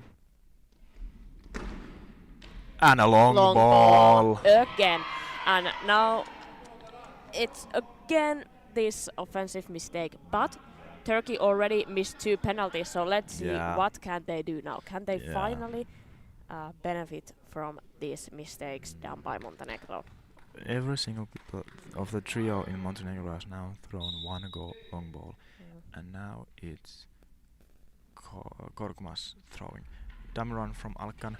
Korkmaz throws into the post, and it's in. And finally, and that's the 4-2. fact. If you just keep on taking penalties, some point it will cost you a goal. Definitely. Yeah, and now it costs the positioning of 4-2 for Turkey. Yeah. And now we'll see how Montenegrons will come back from this. This is a mental. In my opinion, this is a mental goal as well, because it's 1 minute left on the first half. So if they can keep now the control, the Turkey can keep the control. They can go into halftime in the control. So this also gives them that. Now we continue. Nikola Nikolic with the ball on the right side of the goal. To the cap of Akis and Alkan, and it's ball over. Ball back to Ranitovic. Ranitovic from the left side to the gap of Korkmaz and Alkan, blocked by Korkmaz. Korkmaz gives it to Akis. Akis throws to the gap between Ranitovic and Marko Nikolic. Nikolic blocks, takes it, goes to the left side. Marko Nikolic, a bounce to Korkmaz. Korkmaz blocks it. Throws from the right side. And through the hands of Milos Ranitovic, and now it's 5-2. What a great end for the first half in the point of view of Turkey. Like, they really are now heading in a good lead towards the halftime. Yeah, that was an important game for Turkey. That's as well, it's a more gap between the goals of Montenegro and Turkey. It's a mental goal as well. Yeah, now again Montenegro is in a situation that mentally they need to come back. Yeah, 2 goals inside of 30 seconds. It's pretty good in this level in the quarterfinals against two strong teams. So it gives them confidence for sure. And now we'll see how Montenegro will come. Are we going? Something. Is there a penalty? Penalty. If I'm correct, if I heard right, I think it's maybe an eye shade penalty. I think so too. Yeah, for number 5, Milos Ranitovic. When the ball went in, it touched I think the goggles of Ranitovic. So if he started putting them back on too soon before the referee gave him that you can do it now, then it's a penalty. This is now going really wrong way. Yes, yes. In a Montenegrin side. Yes. And now it's Akis on the right side. Dummy run from Alkan, and it's in. Yeah, and it's in.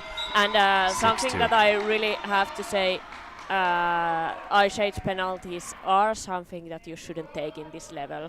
That's just the fact. You should know that they are kind of stupid mistakes, and you give a big opportunity for your opponent by taking an eye shade penalty.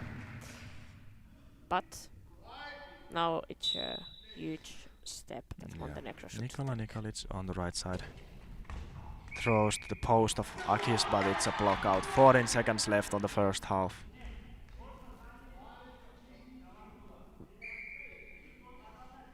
Akis with the ball in the center. And through the gap of Marko Nikolic and Milos Ranitovic. And Montenegro lost just everything in their game now.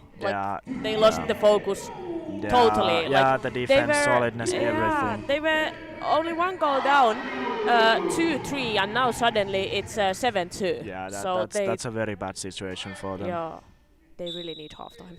Yeah, they do. Well, it's 2 seconds to left, and Nikola Nikolic down to the center, blocked by. Montenegro has something to think about during the halftime. Yeah. They had like the end of the first half for them was a catastrophe for them, let's say.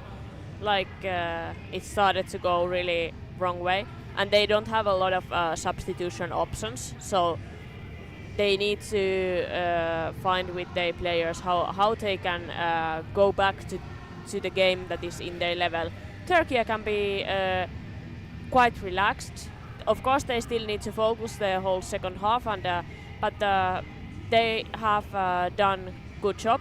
They missed few penalties, but Montenegro gave them a lot of new opportunities, and they didn't miss those. So there is already 5 goals between these two teams. Montenegro was good in the game, but they came back from 3-1 down, and it was 3-2, and then just in the end of the first half they lost their balance.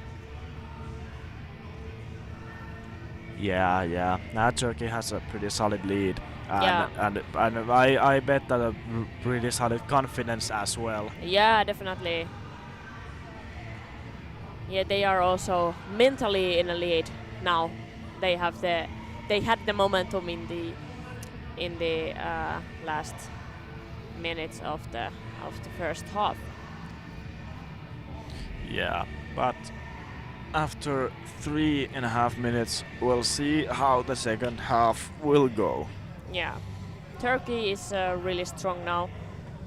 It's a huge task to do for Montenegro if they are going to equalize the game, but let's see what happens. We also yesterday saw Finland was leading against Poland with 5 goals, but they only won with 1 goal, so basically everything is possible. Yes, indeed.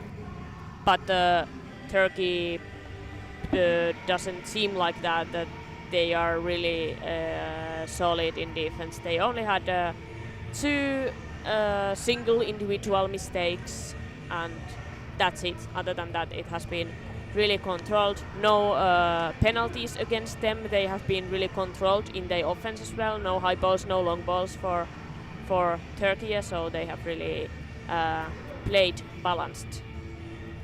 Yeah, and I think as those 2 mistakes came like in the situations where the one player was pretty pressured, Alkan in the start, and then through the legs of Akis in the like middle of the first half, and Turkey just came back from the I think it was the first goal of the second goal of Montenegro in a really fast time. Yeah. So now when they have the confidence, I think I have the trust in the Turkey's defense that they can keep this kind of solid defending. Me too. And those 2 single mistakes, they were just single mistake. After those, they kept going with the solid defense. So they came really quickly back after those mistakes. So it didn't lead like any bad moment or anything. So that's an important skill in the top level, that if you do 1 mistake, if you let 1 goal in, you need to forget it really quick and keep on going, and that's what Turkey did.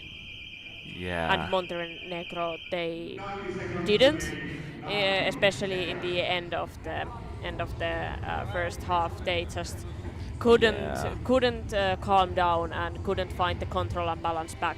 Yeah. Now we are in an eye shade check moment and soon ready to go. Yeah.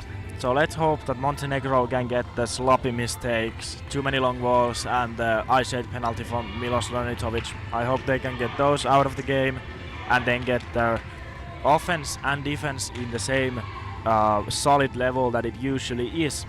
Yep. Turkey. What game was it? There was Turkey. Montenegro. They put Ukraine in a really tough spot. They nearly won Ukraine, what is a very good game for them. Yeah. So if they would have, I think it was 6-5 or something. Yeah, like something that. like they that. only lost with 1 goal. Yeah, and it was like in the last minute of the game, the last goal game for Ukraine to win. Yeah, so Montenegro, they really have potential. Yes. But I think it's also that because if you play the whole tournament with only 3 players, Yeah. basically, it's gonna make them tired. And I think now it's starting to be shown that their moods are swinging very deeply from Yeah. overconfident when the long balls come Yeah. for a little bit stressed and panicked, Yeah. like in the end of the first Exactly. half. And it's if you only go with 3 players, it's both physically tired but also mentally. Yeah, yeah. But you can also do it that quite well. Like if you think about team like Ukraine, they are also playing a lot with 3 players Yeah. and they do that Yeah. good. So it's possible, of Yeah, course. but I think because they're just silent and so calm all the time, so that also say their mental Yep. strength is, Exactly. I think, better than Montenegro. Yeah. But let's start with the game. Nikola Nikolic with the ball in the Montenegrin side, in the right side of the goal, throws in the gap between Alkan and Akis, and Alkan blocks it and passes it to Akis. Akis throws from the left side to Nikola Nikolic, who blocks it, takes the ball. Marko tries to get it, but Nikola doesn't give it to him. Throws from the right side, a bounce. Nearly a long ball again, but not. Alkan blocks it, passes it to Korkmaz, and a ball comes up from the shoulder of Marko Nikolic over the crossbar, being blocked out. A little bit dangerous moment in the defense of Montenegro, but fortunately it's blocked out. Now the ball with Milos Ranitovic in the left side of the Montenegrin goal. Throws ahead in the corner of Korkmaz, but a solid block from him.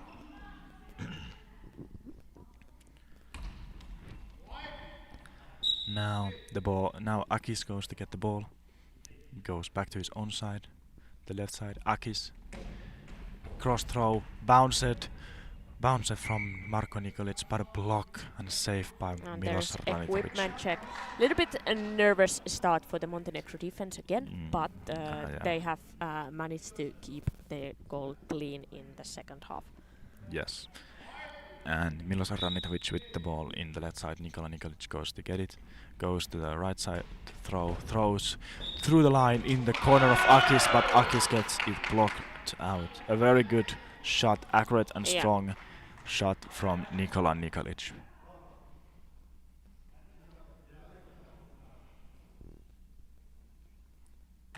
Now Korkmaz goes to get the ball. Goes back to right side to throw. Throws to the center and Marko Nikolic blocks it out. Now Marko Nikolic goes to get the ball from Milos Ranitovic. Milos gives it to Marko. Now Nikolic from the left side of the goal. Throws a bounce to the center. Alkan blocks it. Gives it to Akis. Akis from the left side. Throws a ghost throw. Out. Just near the post. But it's an out. Milos Ranitovic with the ball gives it to Nikola Nikolic this time. Nikola goes back to the right side to throw. Another one, strong accurate shot to the gap between Korkmaz and Alkan, blocked by Korkmaz. Korkmaz from the right side, a bounce throw blocked out by Milos Ranitovic.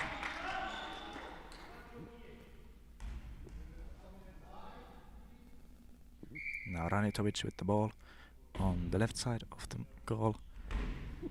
Throws a bounce ahead, blocked by Korkmaz.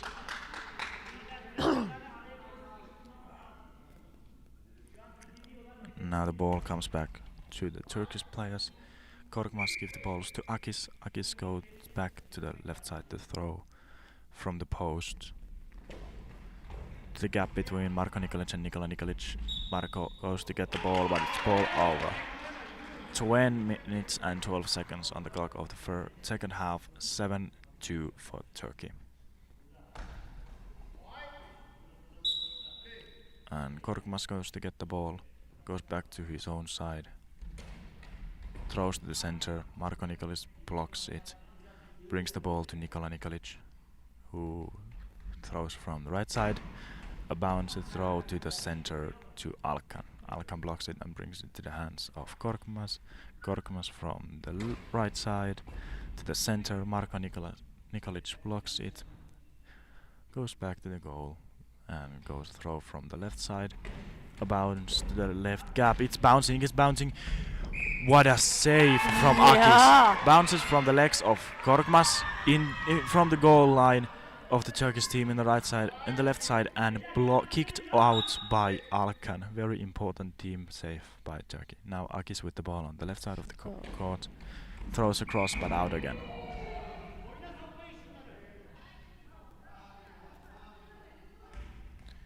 And now Nikola Nikolic goes to get the ball.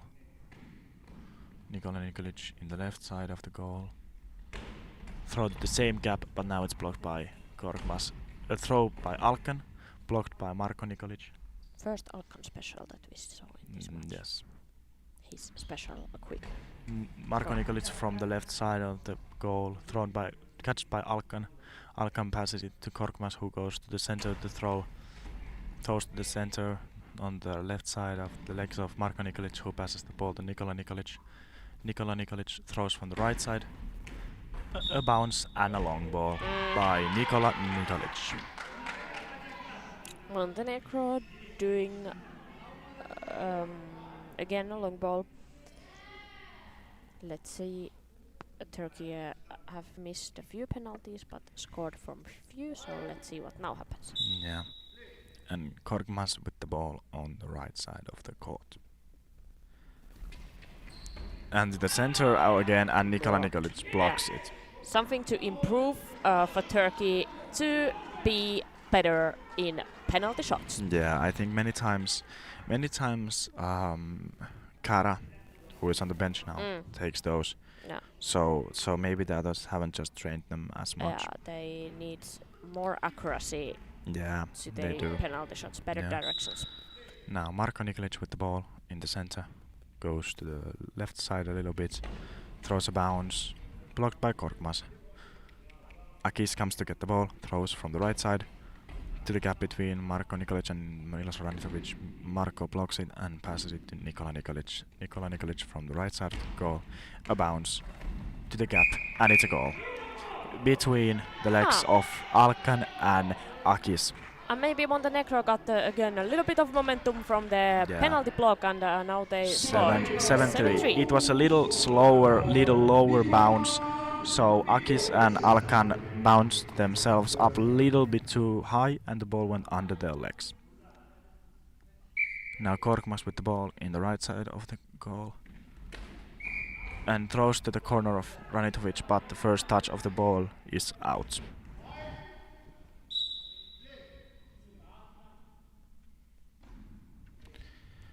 Milos Ranitovic with the ball and throws out as well.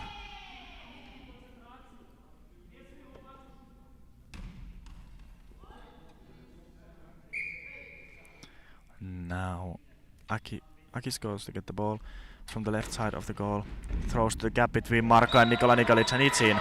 And immediately Turkey took the momentum away from Montenegro. 8-3 for Turkey. Through the gap between the Nikolic brothers on the right side of the Montenegrin goal, and it's another goal from Yunus Emre Akis. Yeah, he has been doing a great job when he needed to take more responsibility after the injury of Kara. Yeah, taking the spot of Kara very well. Yeah. Marko Nikolic throws on the right side, blocked by Akis. Now Akis in the left side of the goal, throws to Nikola Nikolic to the stomach, and Nikola blocks it. Nikola with the ball goes to the left side, throws from there, a low bounce to the right side, and it's blocked by Alkan, who passes it to Korkmaz. Korkmaz from the right side of the goal, the cross throw blocked by Nikola Nikolic, goes to throw from the right side of the goal, a bounce, a long ball by Nikola Nikolic once again. And now we'll see, can Turkey take the sixth goal lead? Yeah, at least Turkey, they can now practice their penalties a lot. Montenegro gives them a lot of chances. Yeah, I think in the usual game moment they can be really accurate, so they should just throw the same kind of throw that they do in the game. Now, Korkmaz, I think, and it's in! Yeah. No, it's Akis. Called by Akis from the Okay. center to the left side. Yeah. And that's a goal. A 9-3.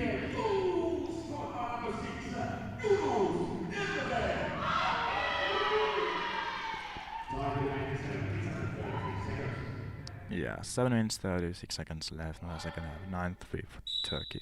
I think we know already the winner of this match, but we just see what Montenegro can still do. Marko Nikolic throws to the center, blocked by Alkan. Korkmaz with the ball goes to the left side to throw. Throws the corner of Nikola Nikolic, who blocks it out. If this keeps going the same way, Turkey might even put it to an end with the 10-goal mercy rule. Yeah. Let's hope it does not come to that. Nikola Nikolic with the ball on the right side, a bounce to the gap of Alkan and Akis, but now they kind of block it. Akis with the ball on the left side. Throws to the corner of Nikola, now it's in 10-3. Yeah, we know the winner already. We know, and so far the favorites have been good. They have been as good as expected. Ukraine won the last match, and Turkey will win this match. So the pool winners are strong also in this quarterfinals. Yeah. Very sound game from Turkey. 10-3, 7 minutes, 9 seconds left. Now Marko Nikolic with the ball on the center. Throws a bounce to the corner of Akis, and it's in. Very accurate, a good bounce from Marko Nikolic, and it's in 10-4. Maybe Montenegro will get some flow from this. Yeah, and maybe they are saying that Turkey can just forget to defend still. They still need to do it until the end. Now Korkmaz with the ball on the left side, throws a smooth shot but blocked out by Nikola Nikolic. Now the usual talk has disappeared from the side of Montenegro. They are pretty silent, just playing. Now Nikola Nikolic with the ball on the right side. A bounce, blocked by Korkmaz to the left. Now Korkmaz in the right side of the Turkish goal. A cross throw, but it's out. Now Marko Nikolic goes to get the ball. Nikola gives it to him. Marko from the center to the left, blocked by Korkmaz. Korkmaz gives the ball to Akis. Akis from the right side, blocked in the center by Marko Nikolic, passes it to Milos Ranitovic. Milos Ranitovic in the left side of the goal. A bounce, blocked by Korkmaz. Korkmaz on the right side. Bounce to the gap between Marko Nikolic and Milos Ranitovic, blocked by Marko Nikolic, who passes it to Nikola Nikolic, who throws from the right side. Another bounce, blocked by Alkan, who passes it to Akis. Akis goes to throw from the center to Ranitovic, ball bouncing in front of Nikola Nikolic, who takes it. Good save and team game from Montenegro. Nikola Nikolic to the gap between Alkan and Akis. Alkan blocks it and brings it to the hands of Korkmaz. Korkmaz from the right side. A bounce across, blocked by Marko Nikolic. 5 minutes 42 seconds left on this second half. 10-4 for Turkey. Marko Nikolic with the ball on the center. Goes a little bit to the right side.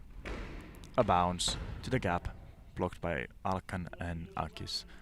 Akis takes the ball, goes to throw from the right side to the legs of Milos Ranitovic, and it's ball over.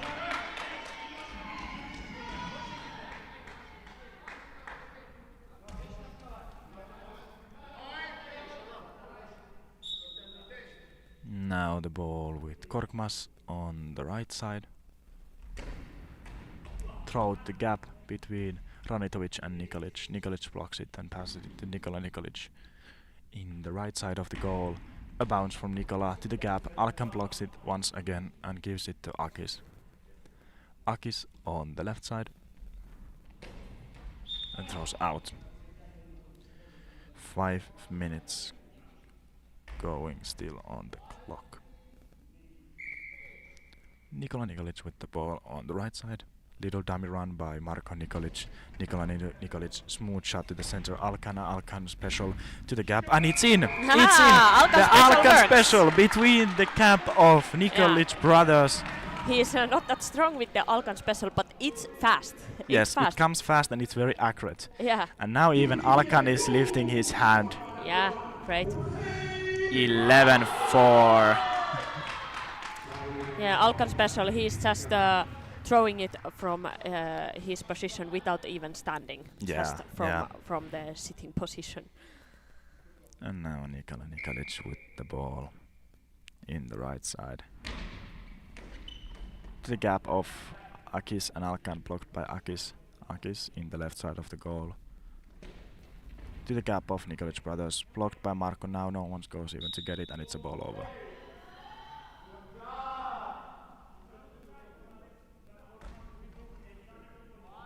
Akis gives the ball to Korkmaz in the left side. Korkmaz goes back to right side. In the center, Marko Nikolic blocks it. Goes to throw from the left side of the center line. A bounce. And under Akis, and it's 11-5. Yeah. Goal by Marko Nikolic. 4:18 still left on the clock. Maybe now when the lead for Turkey has been really clear, they have been in some throws a little bit lazy in the defense, not so focused. So, but they are still clearly in the lead, of course. Now the ball in hands of Korkmaz on the right side, throws to the center, blocked by Marko Nikolic. Nikola Nikolic on the right side with the ball. A bounce, a long ball. A long ball.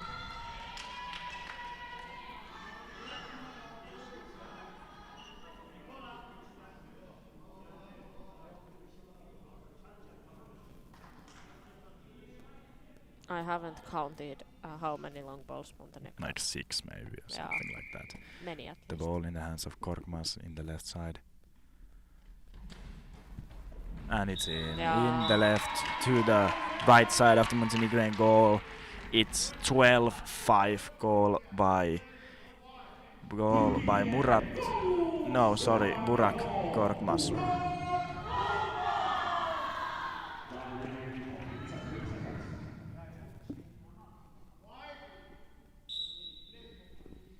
Now Marko Nikolic with the ball on the left side, bounce throw to the gap between Alkan and Korkmaz, who they block it together. Korkmaz from the left side, a bounce down the line, but it's a little bit out.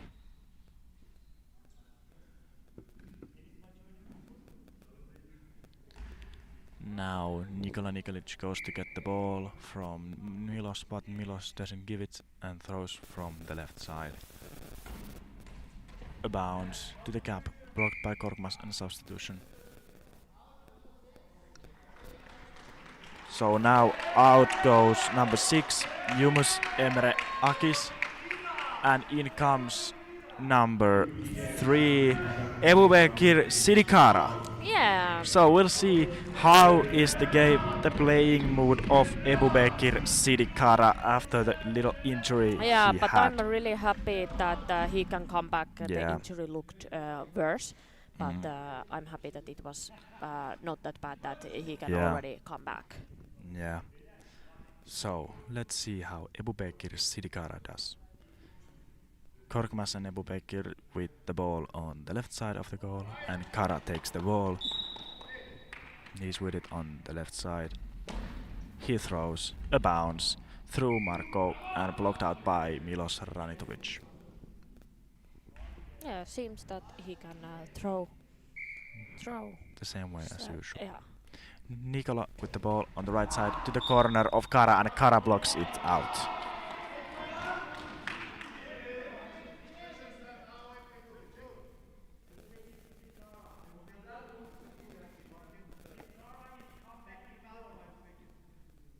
Yeah, now they're checking the eye shades of Kara. Yeah. Kara with the ball, gives it to Korkmaz. Korkmaz in the center.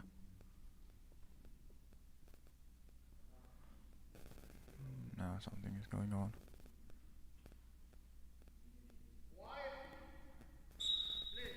Korkmaz with the ball on the right side of the Turkish goal. Throws to center. Marko Nikolic blocks it. Brings it to Nikola Nikolic, who throws from the right side of the goal. A bounce to center. Alkan blocks it, passes it to Kara, who goes to the right side to throw, and throws a little bit out.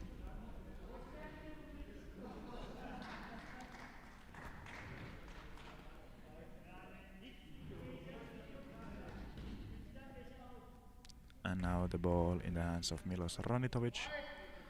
Nikola Nikolic goes to get it, stays throwing on the left side, now goes back to the right side. And high ball. The penalties continue. Yeah, and 3 minutes 2 seconds left, 12:05 on the clock, and it seems like it's Kara. Yeah. He has the ball right now on his hands. He goes to the left side of the goal. Yeah, it's Ebubekir Sidikara. 2 tummy runs, then the throw to the center as well, and it's blocked. The usual goal maker from them. The game could have ended up with mercy if Turkey would have used all the penalties. So Montenegro, they are blocking those penalties. But now they can play for all of the money they pay. Yeah, that is true. Yeah. Now we're having an IBSA checking for Nikola Nikolic. Marko Nikolic with the ball in the right side of the goal. Goes from the right side of the center. Marko Nikolic, a bounce, blocked by Alkan. Alkan goes to get it, passes it to Kara. Kara from the left side. A bounce and blocked by Milos Ranitovic, and it's a ball over. 2:45 on the clock on the second half. 12-5 for Turkey.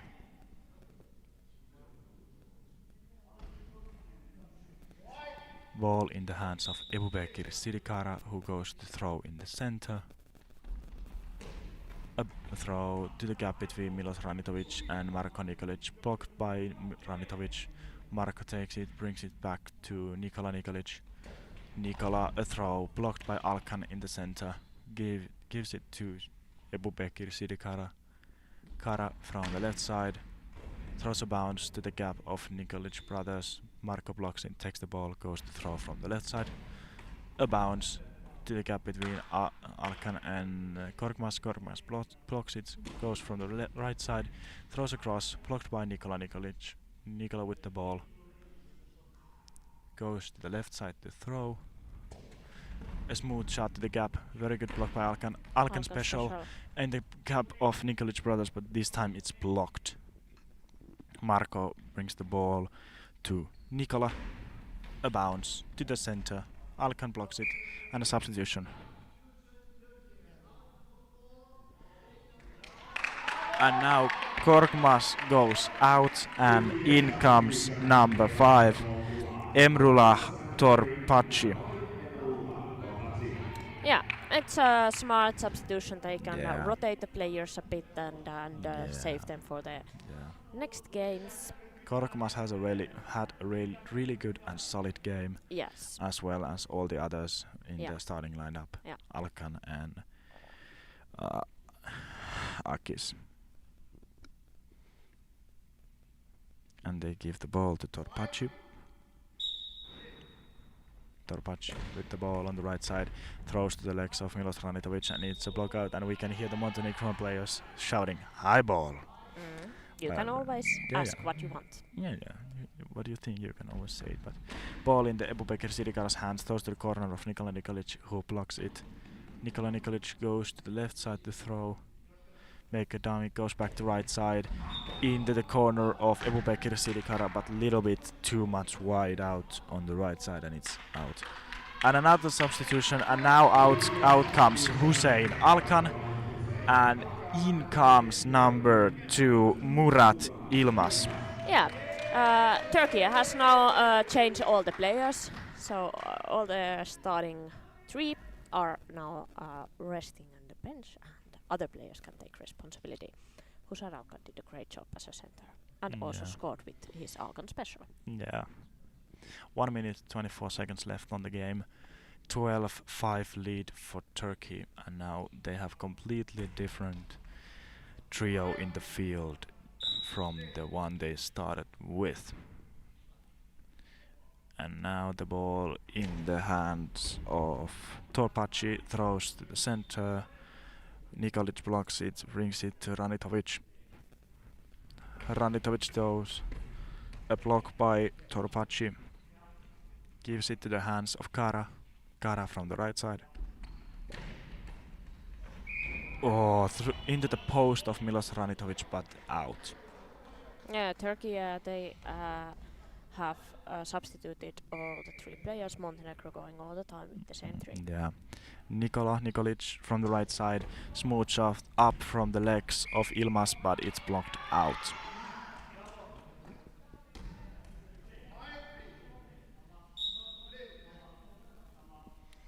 The ball is in the hands of Torpachi.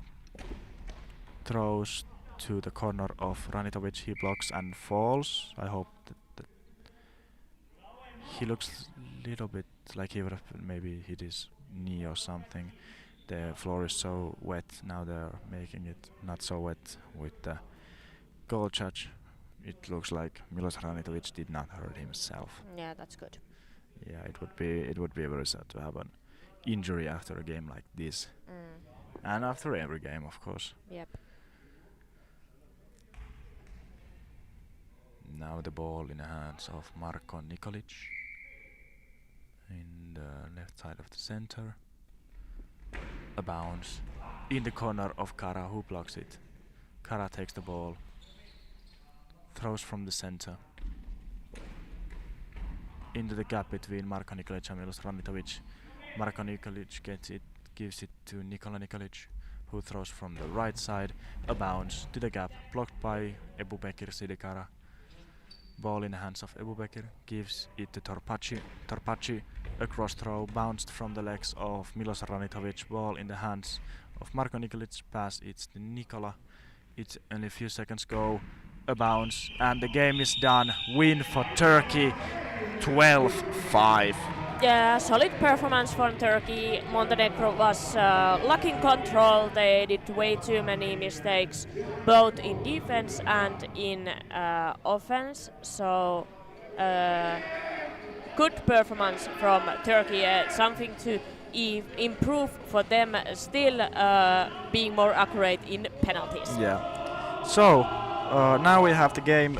The team for the first semi-final today in 7:30, where now it's Turkey, and in the next game between Germany and Poland we will figure out who is going to be the opponent of Turkey. The game will start at 11:30, so we have a 30 minutes pause and then we come back. Yeah, see you then. Thank you for watching. Thank you.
Ei siinä muuta. Yes, hello, welcome to the next quarterfinal game. Third quarterfinal today in the men's league, and now it's Team Poland against Team Germany. We had the introduction of the teams already, and yeah, this is gonna be an interesting one. Both teams have one the main offensive player. In Germany that's Oliver Hurov, and in Poland it's Marcin Czerwinski. Yeah, right. And Germany second in their pool, and Poland third in their pool. So they face now in this quarterfinal match. Yeah. I think the biggest thing is we've already learned that throughout the many tournaments that Hurov can play a long tournament, being nearly always in the court, and still can do the same damage in the defense as usual. But the interesting to see is that will Marcin Czerwinski start to slow down? Before he had sometimes that problem, and I think yesterday, for example, the latest games that he've had, there has been like more being slow. He can start up here for 2-3 minutes, but then he slows down again. Yeah, but then he came back in the game against Finland. Then in the end he started to throw and make it 11-10. So, and also interesting to see how the defense then is. Poland had a little bit defensive problems yesterday. 11-10. So that will also be crucial to fix the defense for this match. Yeah. And well, Poland, I think the latest games where Poland had the most defensive problem, they didn't play their number one center player, Szymon Tyburski. Then they had, I think it was being Robel or Kratkiewicz or some of the other guys in the center. So if they have Tyburski there, then the game is solid. His and Czerwinski's movement work very well together, and they know what they're doing when they offend, and he's also a pretty solid center player. In Germany we see many kind of working squads. So far I think the most effective and solid one has been in the end of the day when there is right side Oliver Hurov in the center.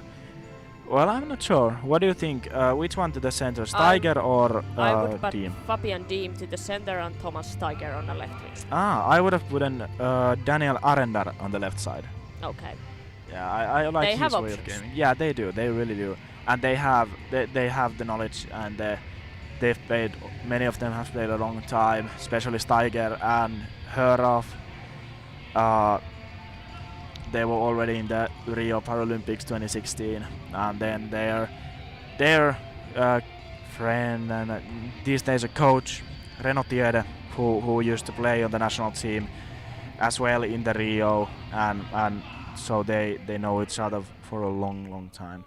Yeah, that's why I would start with Hurov and Steiger in the wings with the experience that Steiger can bring. But as you said, they have a lot of options, and they have a lot of good options. But Steiger is there somewhere, and Hurov is there. And now we see is it the so it's the court that you thought. Yeah.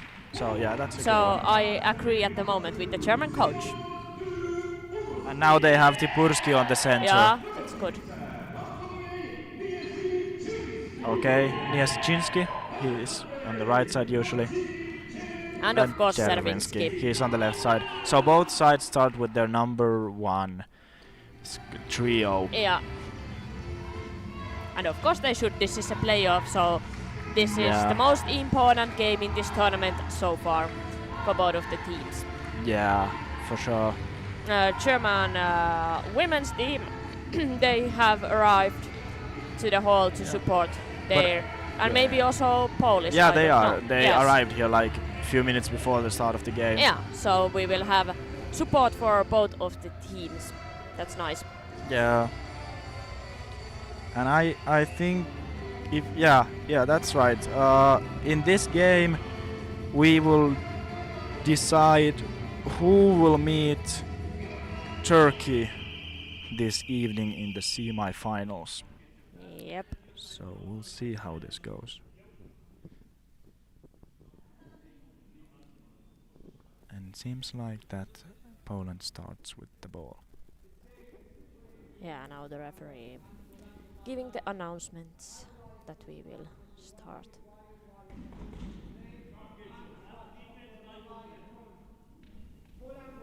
Yes, Poland will start, and here we go. Yeah, and Tyburski takes the ball and gives it to Marcin Czerwinski. No surprise, Czerwinski with the first throw. Yes, he's on the center line. A smooth shot to the center. Dean blocks, gives it to Hörov, who throws from the right side. A little bouncer cross throw blocked out by Niesiczynski.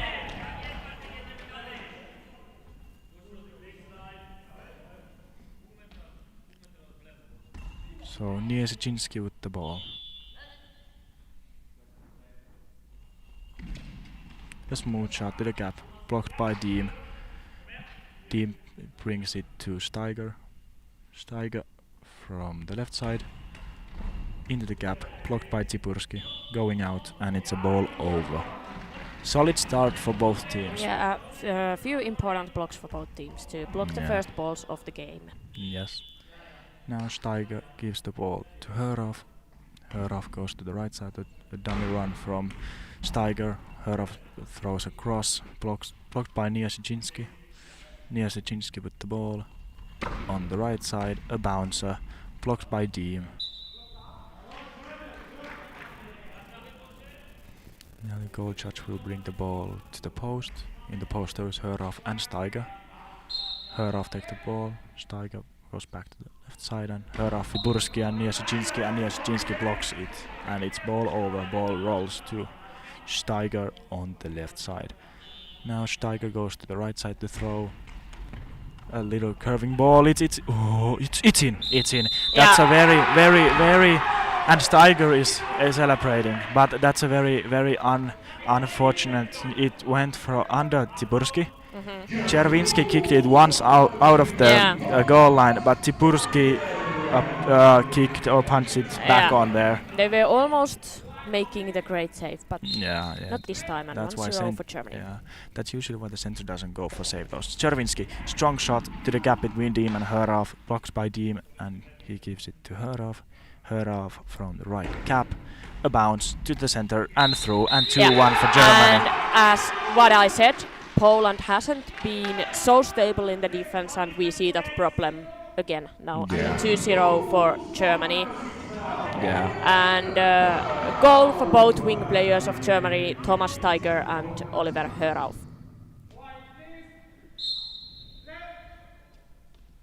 And Czerwinski with the ball goes to throw from the right side. A smooth shot under Steiger. Yeah, and important goal for Poland now to come back to the game and to show Germany that, hey, we are also here. I'm a top-level thrower. Yeah.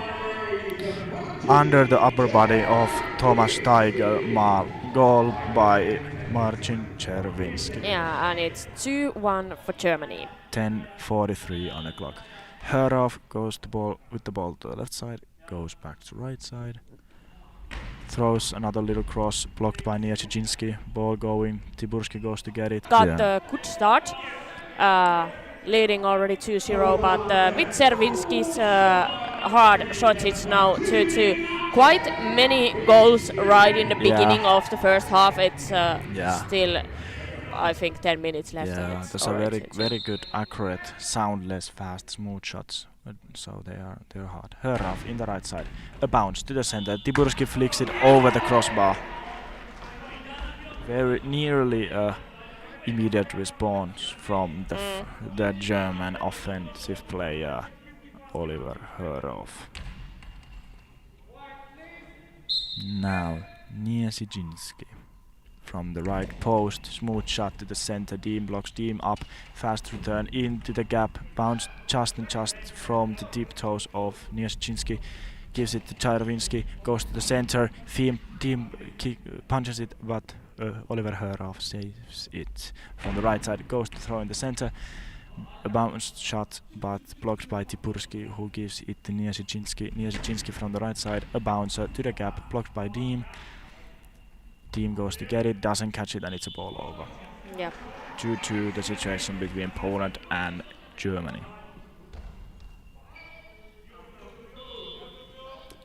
Brings the ball to the hands of Czerwinski, who was in the center line. Goes from the center, smooth shot to the corner of Steiger, but it's blocked out. Thomas Steiger with the ball on the left post. Goes from there, a bounce. Blocked by Tiburski in the center. I dropped the ball, it's rolling, but Niezhichinski finds it. Niezhichinski from the right side, a cross throw, blocked out by Oliver Hörov. A little Really? dangerous Yeah. dropping the ball while passing it to Yeah. a player and nearly went in. Intensive game so far. 2-2. Yeah. Oliver Hörov with the ball, goes to the left side. Steiger goes to the right side. Hörov throws from the left side, blocked by the legs of Niezhichinski. Tiburski has the ball, brings it to Czerwinski. Czerwinski from the center, dummy run from Niezhichinski. Now Steiger, a fast free throw back to the center, but it's blocked by Tiburski. Now Niezhichinski from the center, a bounce, blocked by Deem. Deem brings it to the hands of Oliver Hörov, who goes to the right side to throw. A bounce to the center, blocked by Tiburski. Tiburski brings it to the hands of Czerwinski.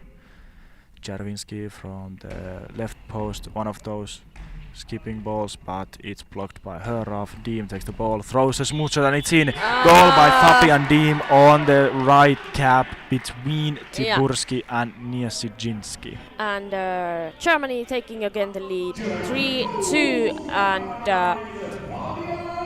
all of the German players have now scored a goal in this match. Yes, and now it's 8:24 on the clock of the first half, and we have an equipment check. I think the referee is talking to the coach of Germany. Okay. The camera isn't turned that way, so we don't completely know. No, he's just standing in front of them. And now we go. Yeah. Czerwinski from the right side, a fast move shot into the body of Thomas Steiger, goes to the right side to throw.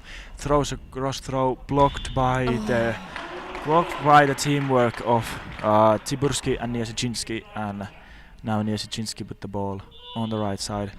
A smooth shot, blocked by Deem. Deem, a fast free throw to the same gap, bounced up by Tiburski, but in front. Tiburski takes it and brings it to Czerwinski. Czerwinski from the left side, a smooth shot to the body of Hörov. Hörov pucks it, Deem goes to get it, gives it to the hands of Hörov. Hörov from the right side, a bounce to the center, blocked by Tiburski. He takes it and brings it to the hands of Marcin Czerwinski, who goes from the left corner, the left post, to the gap, blocked by Deem. Deem gives it to the hands of Steiger, who wants to throw from the right side. A bouncing shot, but in the legs of Tiburski. It's blocked ahead. He goes to take it, passes it to Niezhichinski, who throws from the right side. A bouncer out in cross, but too wide, and it's out.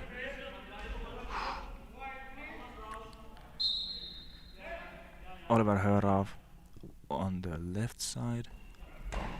A bouncer blocked out by Niezhichinski.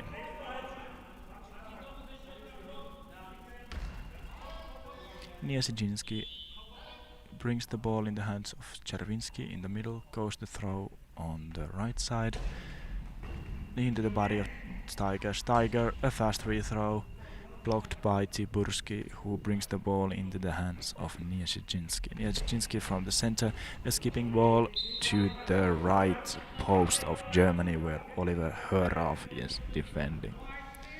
Oliver Hörov with the ball, going to throwing in the center. Little steps from the right, the gap, and through the legs of Niezhichinski. 4-2 for Germany. Oliver Hörov is a great thrower with his bounces. The bounces, they are not losing any power when bouncing. It was a good shot. And I think the biggest thing in Hörov is that he's so accurate. Yep. He knows exactly where and how to throw. Now Niezhinski, a dummy run from the left side, then Chervinsky throwing from the left side, a fast free throw by Deem who blocked that throw, and the ball taken by Tiburski, and now it's a timeout.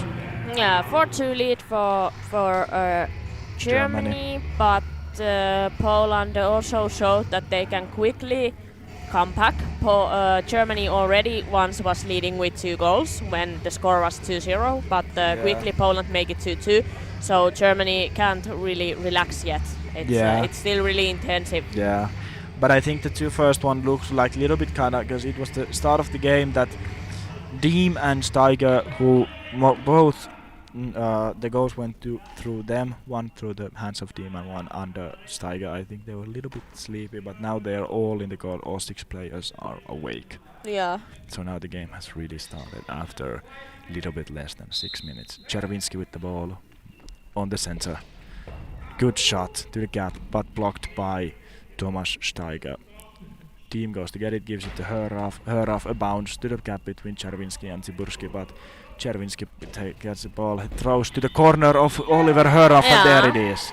And Chervinsky has managed to surprise all the German players once. Yes. Every one of them has made a mistake in Chervinsky's throw. Those are very good, accurate and strong shots as well for Marcin Chervinsky. Yeah. So 4-3 for Germany. Yeah. Only 1 goal difference. Yeah. This can still go either way. Yep. Steiger from the right side, a bouncer under Tiburski, blocked out by Marcin Chervinsky.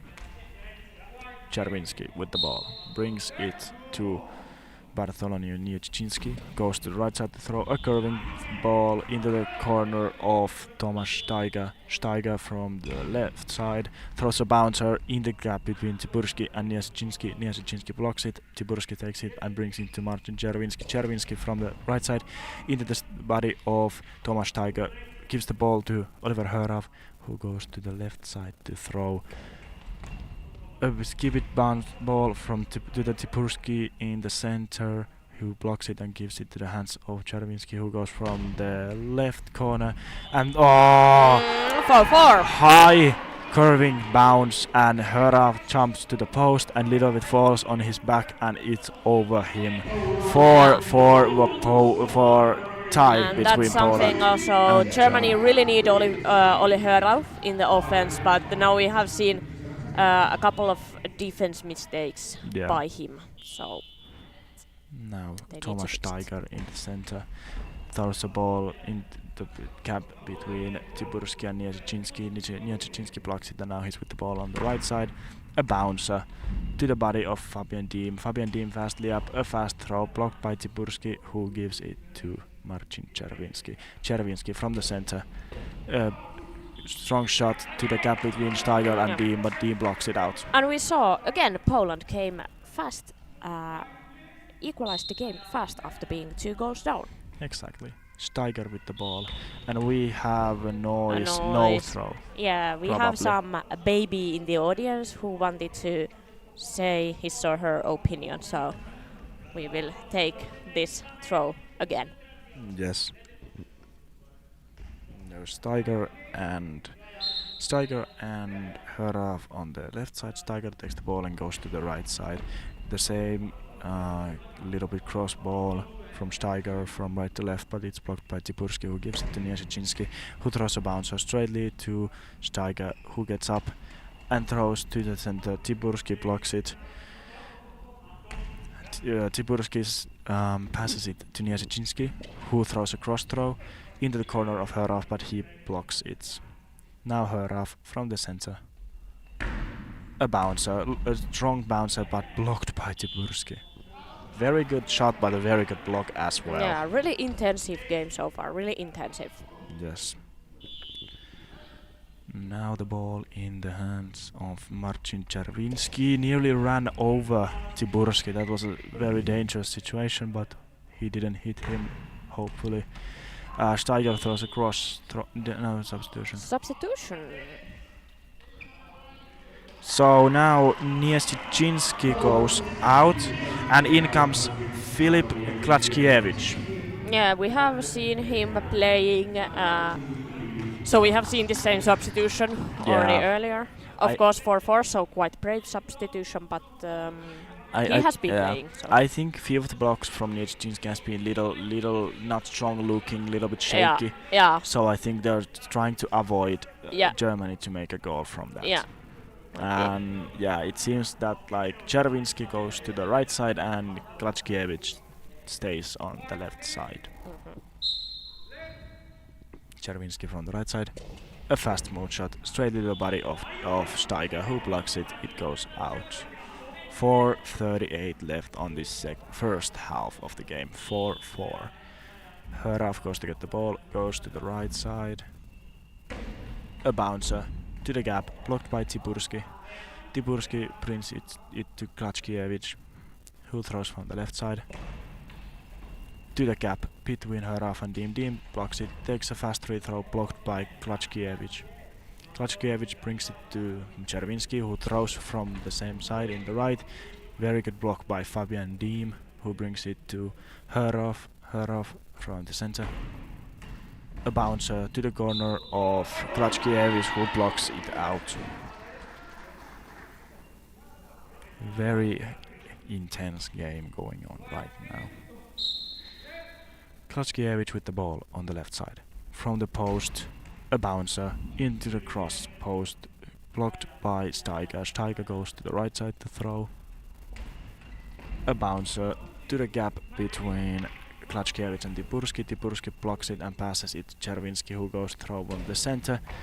To the center, Fabian Deem blocks it. Deem, a fast free throw. Oh, blocked, just blocked out by Czerwinski. Very good reaction from Fabian Deem. Yeah, very good idea, and very good he heard that Czerwinski is maybe not exactly in his spot. Yeah. Now Klackiewicz with the ball on the left side. A throw to the gap, stopped by Steiger. Steiger goes to the right side. The skipping ball to the cross in the center, blocked by Tiburski. Tiburski gives it to Czerwinski. Czerwinski from the right side, a bouncer, blocked by Steiger. Ball rolling, and timeout for Germany. 3:20 on the clock. 4-4 equal goals. Yeah, and equal goals, and it also looks equal, so it can go either way. So of course the most like the strongest throwers are definitely Marcin Czerwinski and Oli Hraf, but also Fabian Deem and Steiger are especially those fast, accurate replies from Fabian Deem. They are also good addition to the Germany's offense.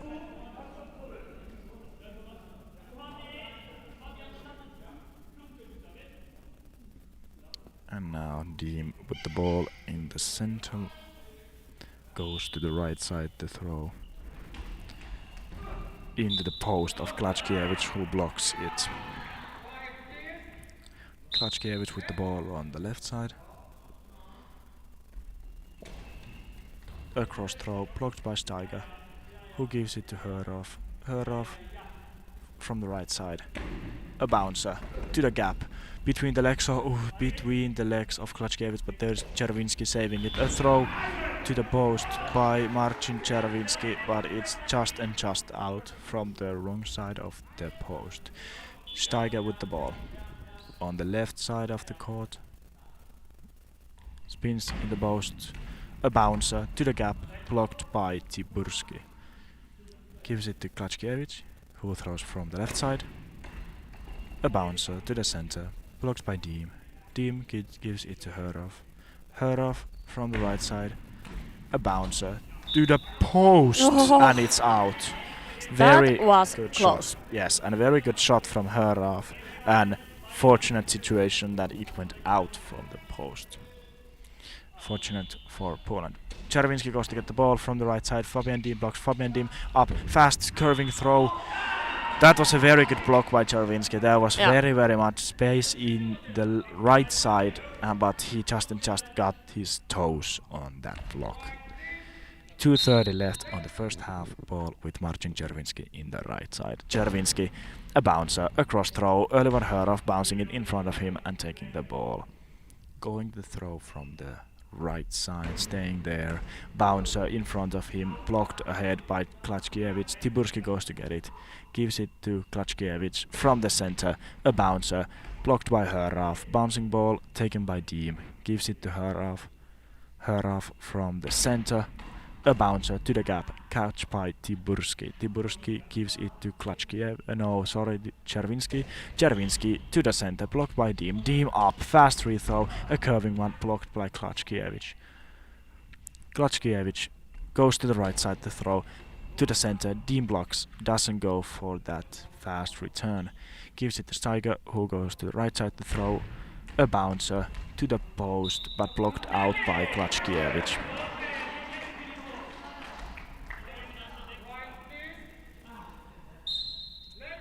Klachkiewicz with the ball, going to the right side. Spins, bouncer, but out.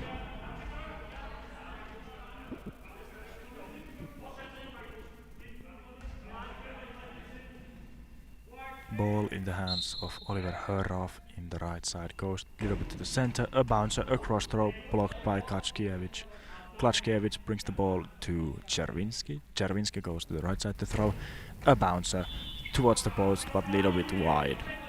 Still 4-4. Yeah, 1:16 left on the second of the first half. Sorry. Steiger goes to the right side. A bouncer to the gap, blocked by Tiburski. Tiburski gives the ball to Klachkiewicz. Klachkiewicz from the left side on the post of Höraf. Höraf takes the ball, goes to the center, throws there to the gap, blocked by Klachkiewicz. Tiburski goes to get it, passes to Klachkiewicz. Klachkiewicz with the ball, gets up, throw to the center. Fabian Diem blocks. Fabian Diem up fast, smooth shot, blocked by Tiburski. Tiburski takes the ball, goes give it to Czerwinski. Poland is starting to slow down a little bit. Czerwinski from the right side, smooth shot by to Steiger. Steiger blocks it, a fast free throw, but blocked by Marcin Czerwinski. Yeah, Germany trying to use fast returns, but Poland taking their time. Czerwinski from the right side But to now the he went really center. fast, yeah. Blocked by Diem. Diem gives it to Höraf. Höraf from the right side. Throws a bouncer to the gap, and it's in! Yeah. Through the legs of Klachkiewicz, and it's in. Goal by 5-4. Oliver Höraf.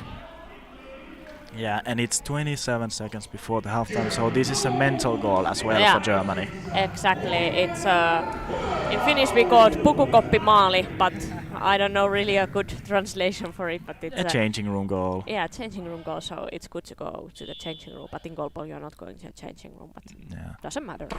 Czerwinski from the from the right side, a little cross to the legs of Höraf, near going in, but Höraf gets his angles behind it. Steiger from the left side into the gap, blocked by Tiburski, who passes it to Czerwinski. Czerwinski from the right side, a bouncer, a lower one, blocked by Höraf. Höraf has the ball, goes to throw from the center, and it's half time.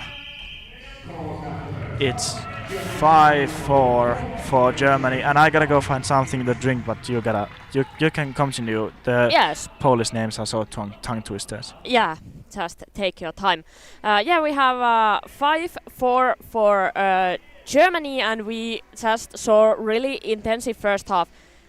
2 times already Germany was leading with 2 goals. First they were 2-0 up, but quite quickly Poland with Czerwinski's throws came back and it was 2-2. Then again Germany managed to make it 4-2 for them, but again Poland with the throws of Czerwinski made it quite quickly 4-4. And then we played quite a long time, that 4-4. And now just in the end of the first half, Oliver Höraf, the really offensive player from the German squad, made it 5-4 for Germany just before halftime. It's really intensive game and it can still go either way, and it's both teams has they have a really good player who is leading the offense. Poland really much relying on Marcin Serwinski in the offense, but Marcin Serwinski really is a good and strong thrower. Oliver Hörauf with his accurate, strong bounces, really dangerous. Also Fabian Diem using those fast throws, and they can be dangerous. In German's goals, 3 of them are scored by Oliver Hörauf and Fabian Diem, and Thomas Steiger scored both once. And in the Polish side, Marcin Serwinski has scored all the goals for Poland, but that's not a surprise. He's the scorer of the team. And yesterday, Poland was against Finland already down with 5 goals.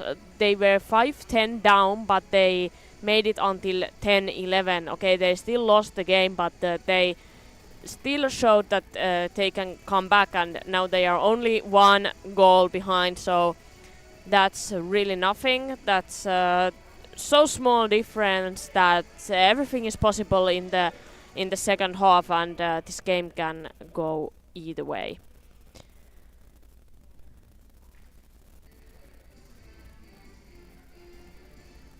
Both teams, they really need to stay focused.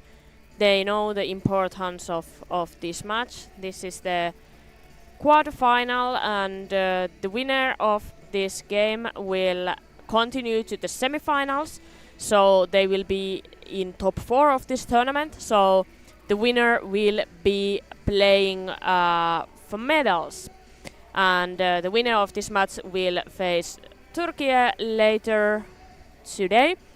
And the loser of this match will go to the placements match, where first there is a match from places 5 to 8, and the winners of that match go to play for places 5 and 6, and the loser for places 7 and 8. And in that 7-8 place game there is still a lot in the game, because the 8 of this tournament still drops to the B division. In B division we already have Lithuania and Portugal, who ended up last in their pools, so they have already gone down to the B division. And I'm back. Yes, great to have you back, Emi. Yeah, I managed to speak on my own the whole halftime, so I I'm was here quite proud of it. I was listening for a moment here when you were like remembering the teams, and for example the Lithuania and Portugal dropped to Pool B. I couldn't remember that completely. But soon we'll continue. It's half a minute until the continuing. We're just checking the eye shades of everybody. Yeah, soon we are ready to go, and we had intensive first half, and I think we are gonna have intensive second half as well. I also have to say that both teams have they have a strong offense, but also really controlled offense. No penalties so far in the match. No high balls and no long balls. Yeah, Polish coaching pretty much every time Steiger throws are raising their hands that would be a high or long ball, but they haven't been any whistles. Coaches do that all the time. Yeah, that's part of the job of a coach, to tell your opinion from the bench. So. Yeah, now we go. So Poland 4, Germany 5, and the second half is ready to begin.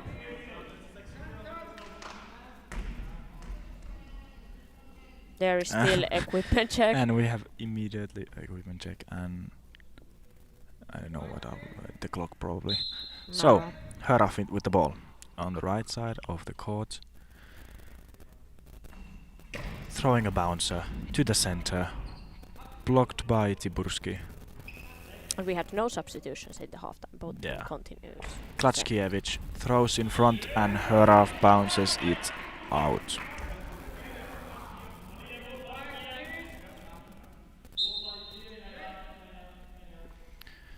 Heraf with the ball in the right side, throws a bounce, bounces over Kachkiewicz, but he gets it. Chervinsky oi.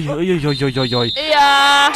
Chervinsky goes to throw from the left side underneath Fabian Diem, and Heraf didn't get it out of the goal in time. 5. So we are back in the draw situation again, and no surprise who scored the goal for Poland. Marcin Czerwinski, of course. Very fast equalizer to the start of the second half by Czerwinski. Heraf in the left side of the Germany goal, throwing a cross throw over Tiburski, and it's in. Yeah, immediate response. Immediate response for Oliver Heraf. A cross throw from left side over Tiburski and over Kachkiewicz. 6-5 for Germany. Very fast response.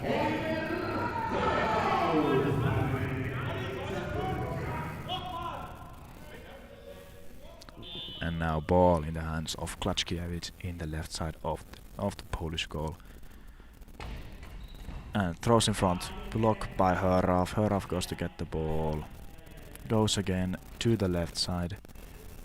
A bouncer, the same kind, but to the other cap between Czerwinski and Tiburski, and now Tiburski catches it and brings it to Czerwinski, who throws from the center to center. Team with the ball, a smooth shot, and blocked by Czerwinski. Czerwinski with the ball in the right. Lower bouncer, and it in it. A lower bouncer sounds. It even looked a little bit like not the super successful throw. Yeah, but it's so different than the usual ones that Fabian team didn't go, and it was the angles of Heraf what were pretty like on the way of the goal, so it bounces from there, and Steiger couldn't catch it. Now can Steiger respond from the right side, a bouncer and out. 6-6, and all 6 goals for Poland scored by Marcin Czerwinski. And now Kachkiewicz with the ball on the left side, a bouncer towards the corner of Heraf, but it's blocked out. And now we nearly get touched by the goal, but not enough close.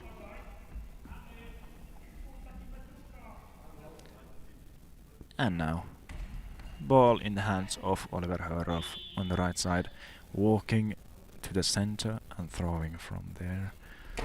A bouncer towards Kachkiewicz, who blocks it out. Tiburski goes to get it and gets it from the line.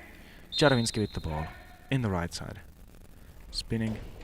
A fast shot, same spot that he just scored, but Heraf blocks it. A fast free throw from Heraf, but it's a block from Tiburski, who, while getting the ball, pushes it out, and it's a ball over. 6-6, really intensive match going on. Yeah.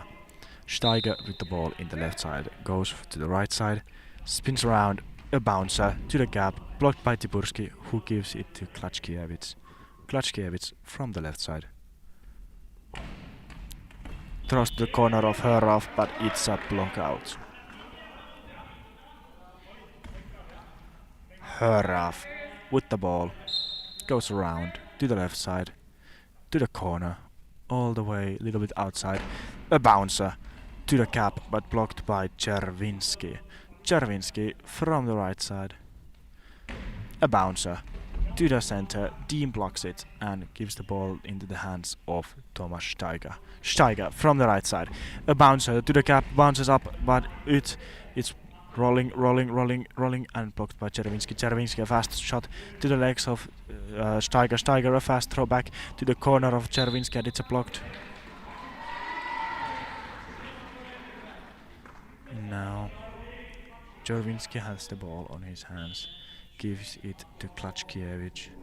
Kachkiewicz from the left side. A throw, cross throw to Steiger. Steiger goes around, spin, a throw to the center. Tiburski blocks it, brings it to Czerwinski, who seems pretty tired right now. So throws from the right side towards Oliver Heraf, and it's blocked out to the wall. Now Heraf with the ball on the right side. Walks a little bit towards the center. A bouncer, nearly a noise. That was Yeah. pretty close to being a one. Tiburski blocks it and gives it to Klachkiewicz, who throws from the left side. A bouncer to the middle, blocked by Deem. Deem up, fast rethrow in the between Tiburski and Klachkiewicz, but blocked by Klachkiewicz. He gives the ball to Chervinsky. Chervinsky from the right side, blocked by Deem. Deem has the ball, gives it to the hands of Steiger. Steiger from the center. A bouncer in the direction of Tiburski on the right cap, blocked by him. He passes to Chervinsky. Chervinsky from that side throws a cross throw, but it's out of bounds. 8:38 on the clock.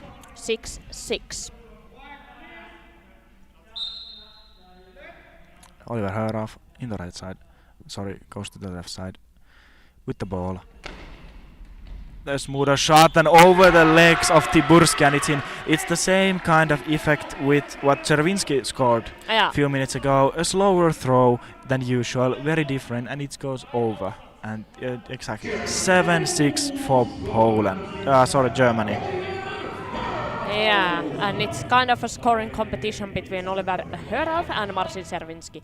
Marcin Chervinsky still leading. Oliver Höraf has made 5 goals from the 7 goals of Germany. Yes. Now Klachkiewicz throws across, blocked by Steiger. Steiger with the ball from the left post.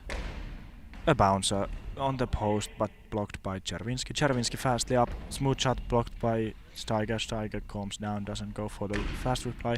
A bouncer from to the post of Chervinsky again. Gives the ball to the hands of Klachkiewicz, who goes back to his own side, the left side, throws a cross throw, and it's out to the trash can.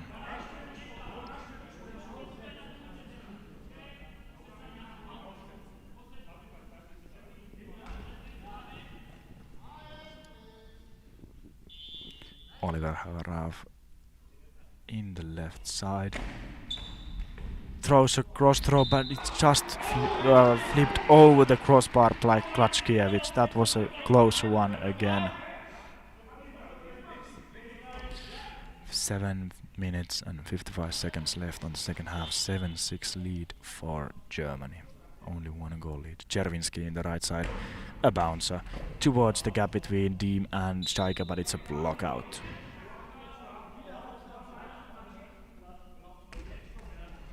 Deem goes to get the ball from Steiger, but don't take it. Makes a dummy run. Steiger from the left side to the gap. Tiburski blocks it out. There is now the women of Poland and Germany on the watching area. Yeah. Chervinsky with the ball goes to the center. A spin, a lower bounce, blocked by Höraf. Höraf takes the ball, calmly goes to the center. Deem gives him some space from there, and a bouncer towards Klachkiewicz. Block in front taken by Tiburski, who gives it back to Klachkiewicz, who spins in the center, blocked by Deem. And timeout for Germany. 7:17 on the clock. 6-7 lead for Poland. Germany. Yeah. My tongue is going twisted now. Yeah, Germany leading, but only with the smallest possible difference. And Poland still have a lot of time. They are not too stressed yet to equalize the game. They have still a lot of time. 7-6 or 6 goals for Poland scored by Marcin Chervinsky. Germany has scored 7, 5 of them made by Oliver Höraf and 1 for Fabian Deem and Thomas Steiger each.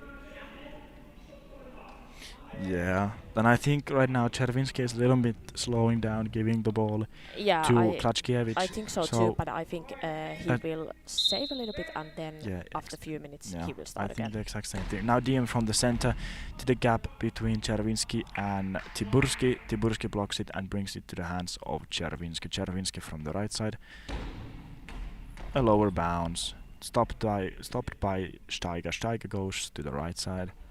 Spins around, a bounce, blocked by Klachkiewicz. Was not throwing his best. He's a little bit saving. Klachkiewicz to the cap, blocked by Höraf. Höraf up, a throw, bounced in front by Tiburski, but it's controlled. Brings it to the hands of Chervinsky. A little miscommunication right there. Chervinsky, accurate shot to the gap between Deem and Steiger. Saw again a good shot from him, so he's a little bit changing Diem Pace. from the center to the center. Tiburski blocks it and brings it to Klachkiewicz. Klachkiewicz from the left side. A cross throw blocked out by Fabian Diem.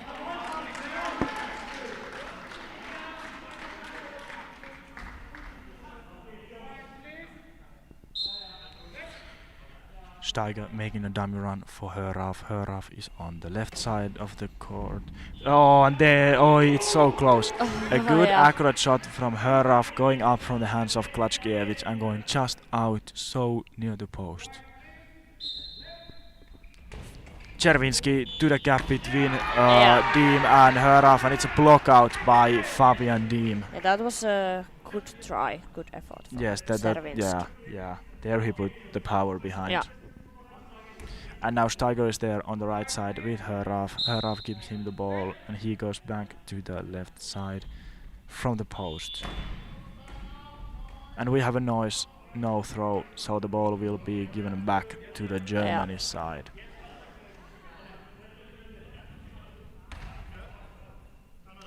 Ball in the hands of Höraf. Meets in the middle with Steiger, goes to the left side to throw. From the left side. A faster throw, blocked by Czerwinski. Czerwinski from the right side, the right post. Again, a more calm bounce, blocked by Steiger. Steiger in the left corner, bouncing toward Czerwinski. Czerwinski up, a stronger throw. Oh, that was a bit dangerous, because it was thrown to the leg of the referee, and there it hit the in the shoulder or head of Steiger. But now Höraf with the ball in the middle, a high bouncing ball, and it's out. Steiger seems okay, maybe just a little touch, so no hurting. Now Klachkiewicz with the ball on the left side, a bouncer to the middle, blocked by Diem. Diem from the center. To the gap between Tiburski and Czerwinski. Czerwinski blocks it, goes around, and throws to Steiger. Steiger blocks it, calmly goes to the center. There, a bouncer to the center. Bounced a little bit by Tiburski, but he has it controlled. Now Klachkiewicz from the center, and it's out from the right side. Still 7-6 for Germany. 5 minutes 4 seconds on the clock, so they still have time to come back. Yeah, definitely. Oliver Höraf with the ball in the right side. Spins around, a bouncer to the center. Tiburski blocks it out.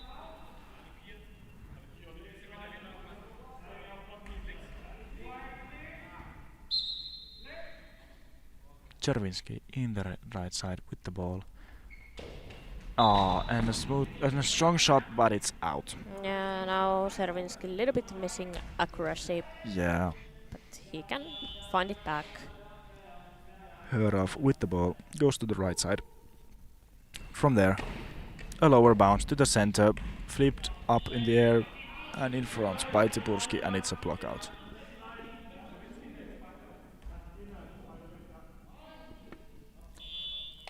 Klachkiewicz gives the ball to Czerwinski. Czerwinski goes to the right side, a bounce, and just by one hand by Fabian Diem.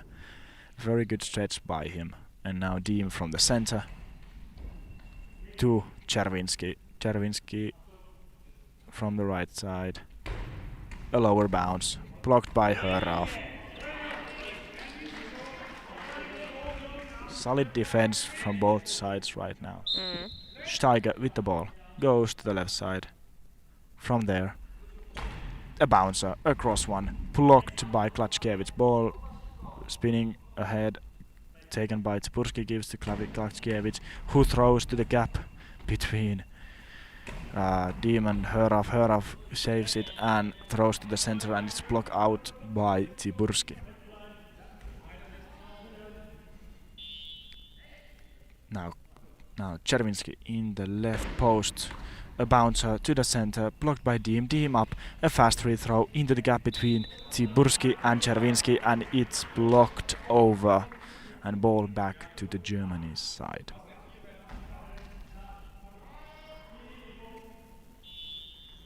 Steiger with the ball in the center.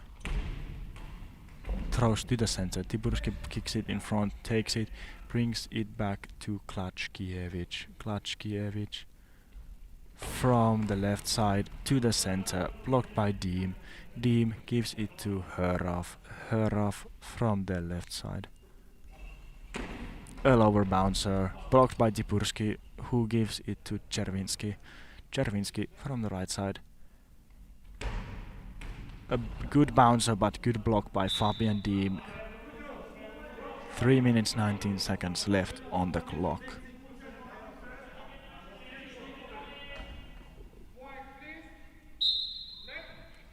Steiger with the ball in the left side. Little dummy steps from Deem, and it's in! Very accurate shot by Thomas Steiger into the post of Marcin Chervinsky, and it's in! Yeah, and it's 8-6 for 8-6 Germany. 3 minutes maybe 13 is on the this clock. the really important goal? Let's see. Yeah. But you see, in German side, of course, Oliver Hörrauf is the most offensive player, but Steiger and Deem can also support him, and they can. Oliver Hörrauf scoring the most, but also Deem and Steiger can score. But in the Polish side, it's so much relying on Chervinsky, and Chervinsky has a lot to do alone in the offense. Yeah. Right now, it seems a little bit bad for Polish players, because either he's just breathing and calmly being Chervinsky, I mean, but he really seems tired. So what if the gasoline is over and he can't do it anymore? Yeah, and it's a huge task because Klachkiewicz he's in a different level in offense. Yeah. Of course, and Tipurski is not throwing almost at all. Yeah. I so think it's all in at least I don't remember any throw from Tipurski. Yeah, me neither. And Klachkiewicz with the ball on the left side of the goal. A spin throw to the gap, blocked by Hörrauf. Hörrauf goes to get the ball. Hörrauf goes to the center. A bounce from there to the center, blocked by Tipurski. Tipurski brings it to Klachkiewicz, who gives it to Chervinsky. Chervinsky from the center. And to the gap of Deem. To the legs of Deem, to the head of Steiger. Now this looks bad. He's rolling on the ground, holding his head. Oh. This looks actually bad. He's holding his head there in the ground. Thomas Steiger, number 3 on the left side of Germany. Is there a medical timeout? Yes, there is. There is the coach with him. They're talking, the referees there. I don't from this angle, at least I don't see any blood or something like that, but it's all like a fast hit straight into the face. So and always in the ball games when you get a big hit into your head, there is always a danger. You need to take that seriously. And okay, it seems like he's continuing. They're putting the goggles back on him. Yeah. But that's important always to check the situation of the hits into the head. Yeah, that's now the sound is coming ding dong, and that means the medical timeout is over. Yeah.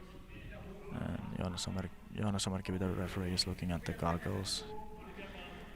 And Steiger is staying on the pitch. That's always good. But important that referees react and there is quickly the medical time. Yeah. Hörrauf on the right side with the ball. A bounce throw into the gap, blocked by Klachkiewicz. Klachkiewicz with the ball gives it to Marcin Chervinsky, who goes to the right side. A fast throw from there, blocked by Deem. Timeout for Germany. Yeah, I think it's a smart timeout. They had that medical situation, and now they can take timeout to make it sure that they can be back from that situation and that doesn't affect the focus. They are leading with 2 goals. Okay, they're now giving probably a painkiller or some pill to Steiger in the timeout, and he was trying to stand up when the timeout started, but he in middle of the standing up, he decided no, I will sit down. So okay. I don't know how is he, but I hope all the best that he is not really hurt. Okay, now he's standing up, so okay, it's that's all good. And that's if he's going to continue, he should be quite alright. Yeah. 2:30 on the clock. 8-6 for Germany. Heraf throwing to the center, blocked by Klatschkiewicz, rolling to Tiburski, who gives it to Klatschkiewicz. Klatschkiewicz from the center towards the gap between Diem and Steiger. Diem, a fast free throw, blocked by Tiburski, who brings it to Czerwinski. Czerwinski from the right side. A fast throw to the gap and blocked out by Fabian Diem. And the whole team of Germany is celebrating that good block by Every Fabian block Diem. is now important for Germany. Yes, One yes. ball at a time. Yes, Steiger with the ball on the left side. Throws to the gap between Tiburski and Czerwinski. Tiburski blocks it and brings it to Czerwinski. Czerwinski, a good bounce. Blocked out by Steiger. Very, very important block by Steiger. Very high bouncer, and he flicked himself up in the air and kicked it out all the way across the court into the side of Heraf. Heraf with the ball on the left side, walked there, throws. No! It goes up from Tiburski, bouncing on the crossbar, and there is Klatschkiewicz trying to save it, and it falls on the back of Klatschkiewicz, and it's in. And this starts to be now the final moments, it starts to be really hard for Poland. Czerwinski throwing to the center, blocked by Diem. The ball's in the hands of Fabian Diem. Diem with the ball. No, sorry, Steiger with the ball. Klatschkiewicz with the ball on the left side, throwing to the gap. And it's what a fight! It bounces over Heraf, and Steiger appears behind him, and they block it together. Then Heraf throws a fast throw to get rid of the ball, and blocked by Tiburski. Very good team save by Oliver Heraf and Thomas Steiger. Looks really good for Germany at the moment, and really difficult for Poland. Yeah, it's 1:22 left in the game. It's not much time left, and especially for 3 goals. Yeah. And Czerwinski looking tired like that. I think it's looking pretty bad. From the left post, a fast throw to the center, and it's blocked by Diem. Diem throws himself from the center. A bouncer towards the corner, and blocked by Klatschkiewicz. Klatschkiewicz brings the ball to Marcin Czerwinski, who throws from the center. A bouncer under Diem from the legs of Heraf, and saved by Steiger. Steiger gives it to Heraf, who throws from the center, and it's blocked out. Now very, very solid and good team defending by the whole Germany team. Yeah, they are really working as a team at the moment. Really supporting each other. Czerwinski with the ball in the left side, a lower bounce, a cross throw, and it's in. Yeah, Czerwinski still got success. Yeah, Steiger went a little bit too fast on the gap, so he didn't have the time to stop the movement and got the bounce from the corner. Good throw, and good idea to throw one slower ball in one spot like that. Yeah, 7th goal for Poland, 7th goal for Czerwinski. Yes, and now Steiger with the ball from the center. A bouncer, a low bouncer, up. But immediately when Poland maybe got some hope and some momentum, Germany breaks it again. Yeah, over Tiburski and Klatschkiewicz. 10-7 for Germany. 45 seconds left on the clock. Czerwinski, a fast throw to the gap, but very good block by Steiger. The ball is taken by Diem, who throws from the center. A bouncer, blocked by Tiburski. And it's a timeout. 29 seconds left, and 3 goals had to be made for Poland to survive. In my opinion, one big difference between these teams is that Germany is really a team. They are supporting each other. They are doing a really great team defense, and also all of them have scored. Fabian Diem once, and I think Steiger already 2 or 3. So it's not only about one player, but in the Polish side, so much relies on shoulders of Marcin Czerwinski, and they don't have any other offensive power really. Yeah. And also Tiburski hasn't been just so solid Yeah, that is yeah, he's been. needed. Yeah, he goes a little bit too far on the center. What he many times he flips the ball over the side player. Yeah. Chervinsky, a very good bounce to the center but blocked by Deem. Deem from the center, a bouncer to the center, blocked by Tipurski. Gives it to Klachkiewicz. Klachkiewicz to the corner of Raf, who blocks it out, and I nearly got the ball stopped. But Yeah. I'm not enough fast for that. Sad. Yeah, I was sitting here, so my legs weren't enough fast. 10 seconds left. They pretty much don't need to throw anymore. A little, but it hit, so a little Yeah. slow. Wait Slow. like 7 seconds, Yeah, 8 seconds, and something very like slow that. throw. It's in, and it's done. Yeah. Germany goes for to the semi-finals after this fight. Yeah, Poland was fighting really well, and it was not easy game for Germany. It was so close until so long. So it was like 7-6, really long time. Then Germany made it 9-6, and that was kind of the difference. And then the final result 10-7. Yeah. But I think Poland was playing really well and challenging, but Yeah. Germany was more like a team, and Poland still they need to develop as a team. They are relying so much on Yeah. one great individual, Marcin Servinski, but Yeah.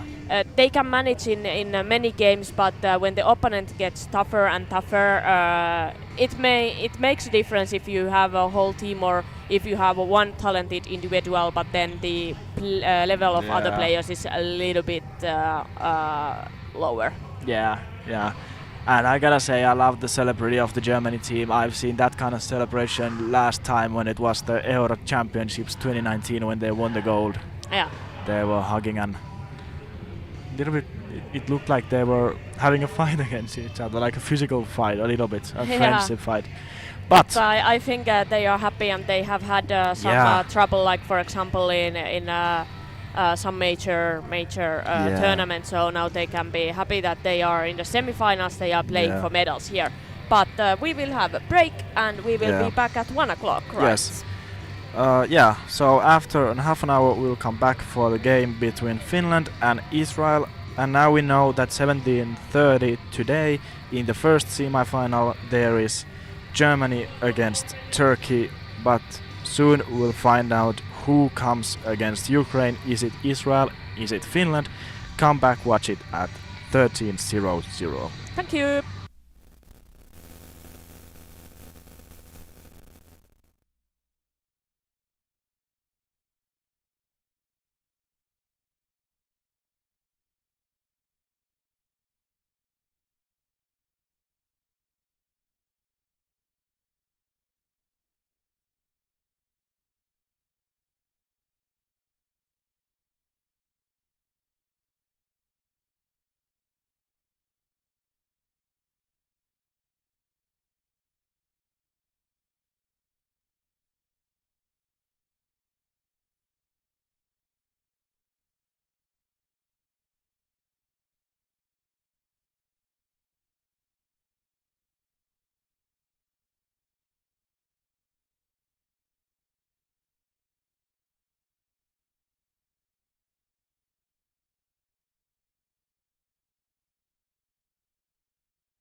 Hello and welcome to the next and the last quarterfinal game here in Pajulahti between Israel and Finland. My name is Okay. Here we are. Here we are. And we're with Suski. I'm Hello. Amy. We're commentating this game. And well, probably some of you already know that we are from Finland as well, so we are gonna be biased commentators, of course, but we're gonna take some Finnish in the breaks, like halftime or before and after the game, but the game itself will be completely in English as usual. Yes.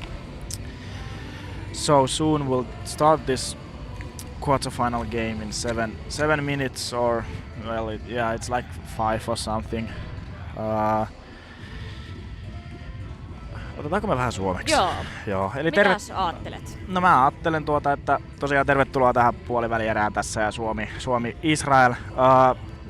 Meidän pojilla on hyvä mahdollisuus tää kyllä voittaa, että Israel on semmoinen vastustaja, että niistä on tämä yksi hyvä heittäjä Hodeda, nuorehko kaveri ja potentiaalinen kyllä, mutta heillä on ollut, että sieltä jäi yksi kova heittäjä pois, joka olisi tämmönen johtohenkilötyylinen pelaaja heidän joukkueessa, jonka jälkeen nyt tää tämmönen ehkä hyökkäyksessä myös ajattelupelin aikana on jäänyt Hodedalle. Ja se on nähty nyt tässä turnauksen aikana, että hänellä toi niin kun ehkä semmonen hyökkäysäly ei oo vielä niin kehittynyt, kun tää toinen hyökkääjä on sitä tehnyt aikaisemmin ja paljon heittelee ulos. Israel on paljon pelannut tosi vähämaalisia pelejä. Ja todennäköisestihan siis Israel aloittaa silleen, että siellä on Mikael Rusin.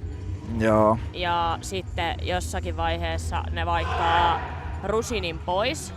Eli siis ne aloittaa niin, että Rusin on ykkösessä ja oikeassa laidassa ja sitten Hodeda vasemmassa seiskalaidassa. Sitten jossain kohtaa yleensä ensimmäisen puolen loppuvaiheella ottaa sitten Rusinin ulos ja Avnin sisään, jolloin sitten Avni menee vasempaan laitaan ja Hodeda vaihtaa ykköslaitaa oikealle. Ja sitten ne jatkaa sillä tavalla toiselle puolelle ja sitten ottaa sitä samaa vaihtoa, jos tarvii. Joo. Mutta on ollut niiden taktiikka toistaiseksi. Joo. Ja se on yleensä toiminut, koska sitten Avni on jopa iskenyt niitä ratkaisevia maaleja. On joo, freshina kaverina.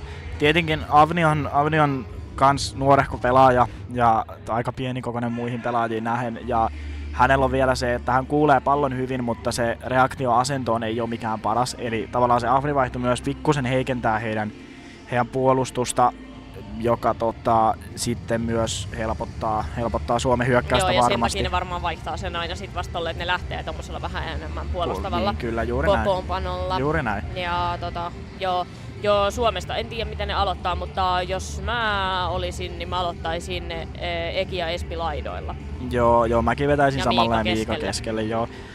Sitten siinä mä sanoisin, että ehkä ennen just puoliaikaa ottais vaihon siihen Eki hetkeksi hengittämään Erkki Miinola tosiaan ja Markus Tiumäki siihen hetkeksi ykköseen pistelee niitä kovia sileitä, se on hyvä muutos siihen, varsinkin jos se Avni-vaihto on silloin tulossa, niin mä väitän, että Markus pystyisi hyvin niillä sileillä sitten häntä paineistaa siellä. Mut sitten toisaalta, jos saatais hyvä johtoasema, niin sit siinä kohtaa me saattaisin ottaa Espi Joni-vaihon myös. Joo. Ja Jonia sinne puolustaan, koska eilen sitten kävi esimerkiksi niin, että saatiin hyvä johto, mutta sitten sieltä Miika Espi-akselilta alkoi aika pahasti vuotaa.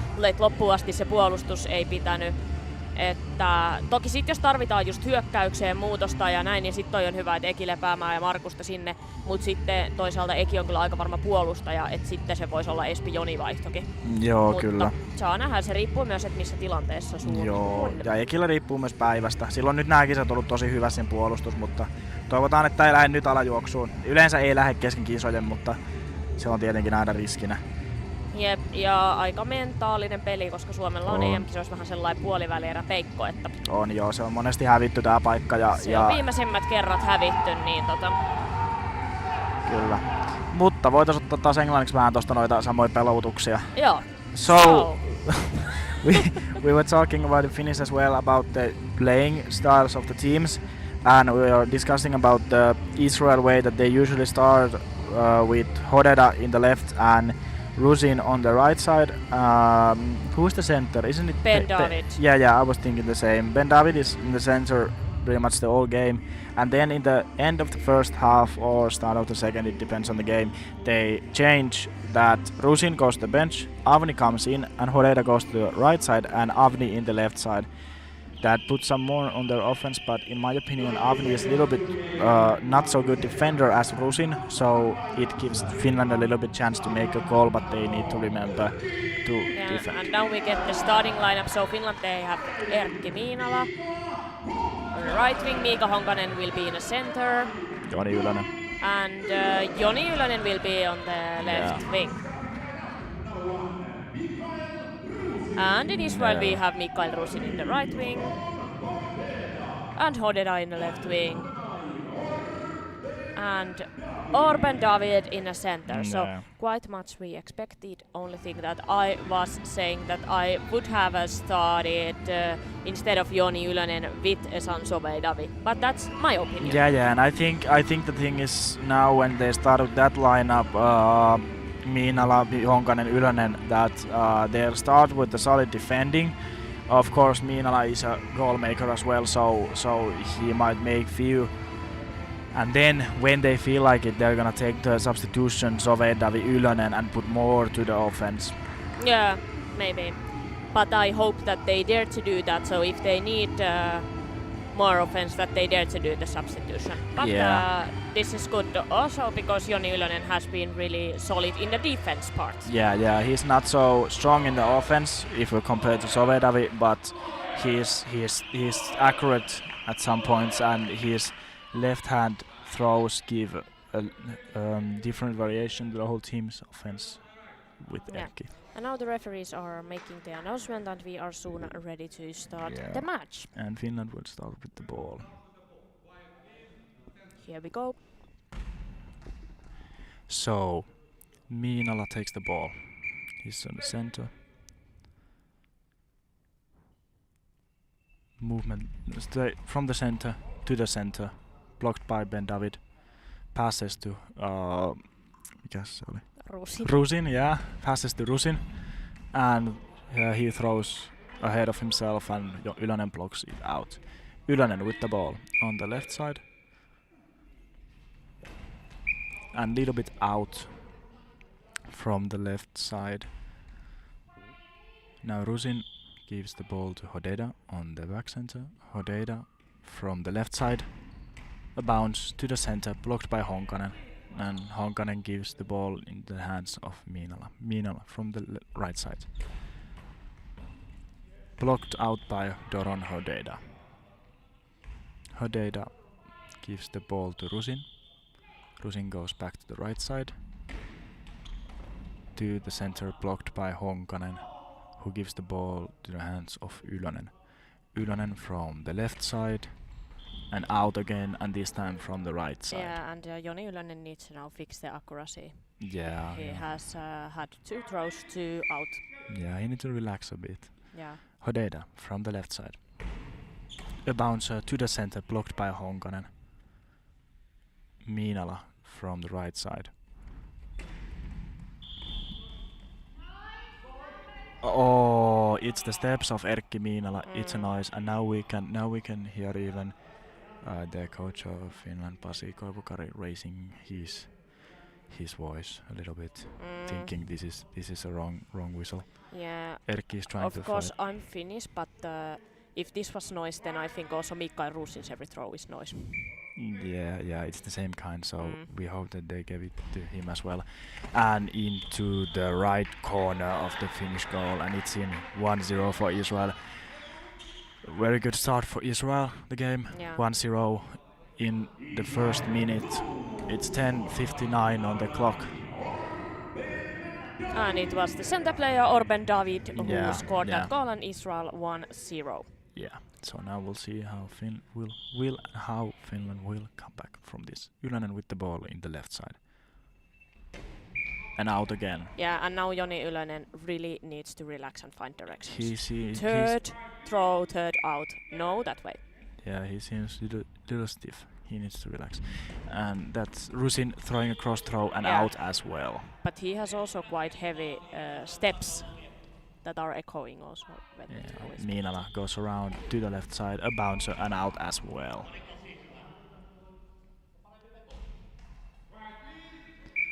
Rusin with the ball gives it to Hodeda. Hodeda from the left side to the post of Ylänen, but it's out. Israel has had a better start for the game. Yeah, than solid Finland. start. I think what we talked about, that Finland has had a bad luck and bad games on the quarterfinals past years. I think that's now making them a bit nervous. Ylänen from the center to the court, blocked by Ben David. Gives it to Rusin. Rusin throws to Ylänen. Ylänen blocks it. So Ylänen in the left side. Ball with Mika Honkanen in the center. Throws from there to the right corner. Flipped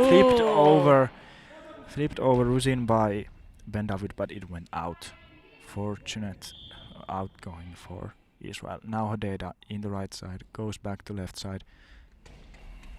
Accurate shot to the post of Miinala, but it's in the court still. Miinala with the throw to the cap, blocked by Ben David. Israel Ben has David, found both posts. of Ben their David side. gives the ball to Hodeda, who throws to the center, and Honkanen blocks it. Gives the ball to the hand of Ylänen, who goes from the center, throws to the left side of the Israeli court, and Rusin blocks it. Rusin with the ball on the right side of the court, throws in, trying to fight the post of Ylänen, but now Ylänen blocks it out.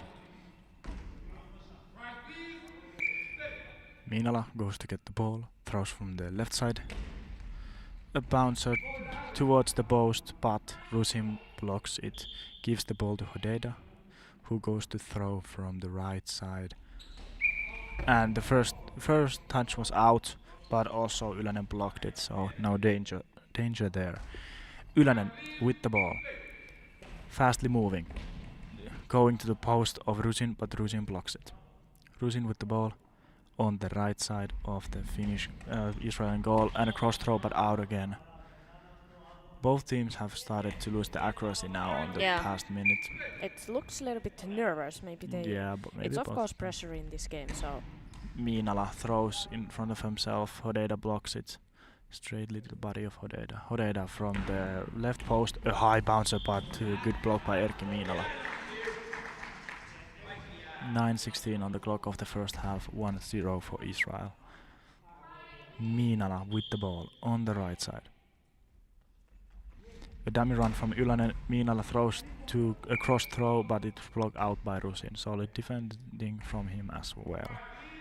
Rusin with the ball in the right side, moving in the center, taking steps to the right side, and then throwing to the gap, and it's through Joni Ylänen's legs and Mika Honkasen's hands, and it's in 2-0 for Israel. I think Joni Ylönen hasn't been so stable as he could be. He hasn't had the best accuracy. One time Israel found his post and now the ball went through him, so maybe he's a little bit too nervous. Yeah, the whole Finnish team seems a bit nervous.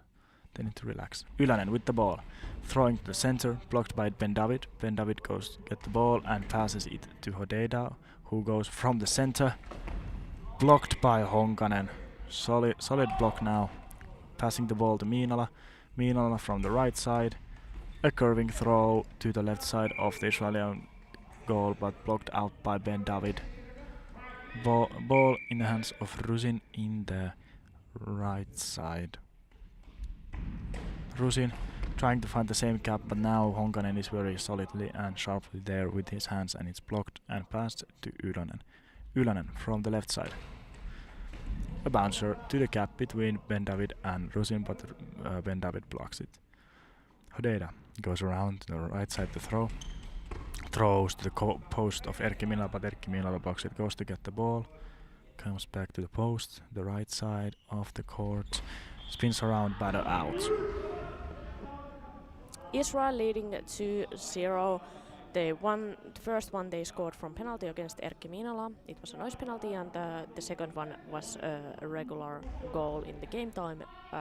It was a mistake made by Joni Ylönen.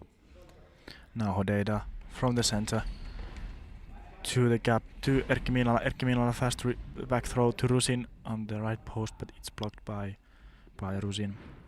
Rusin with the ball, throwing through the legs of Honkanen, but Miinala was there. Miinala going again with the fast throw to Rusin, but Rusin blocks it.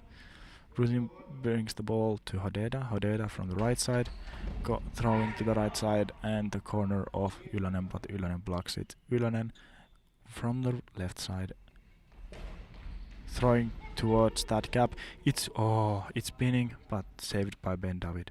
Gives it to Hodeda. Hodeda from the center. Strong bounce ball, but a good catch by Miika Honkanen and timeout for Finland. 7:21 on the clock. Suski, what do you think? I think the start has been quite.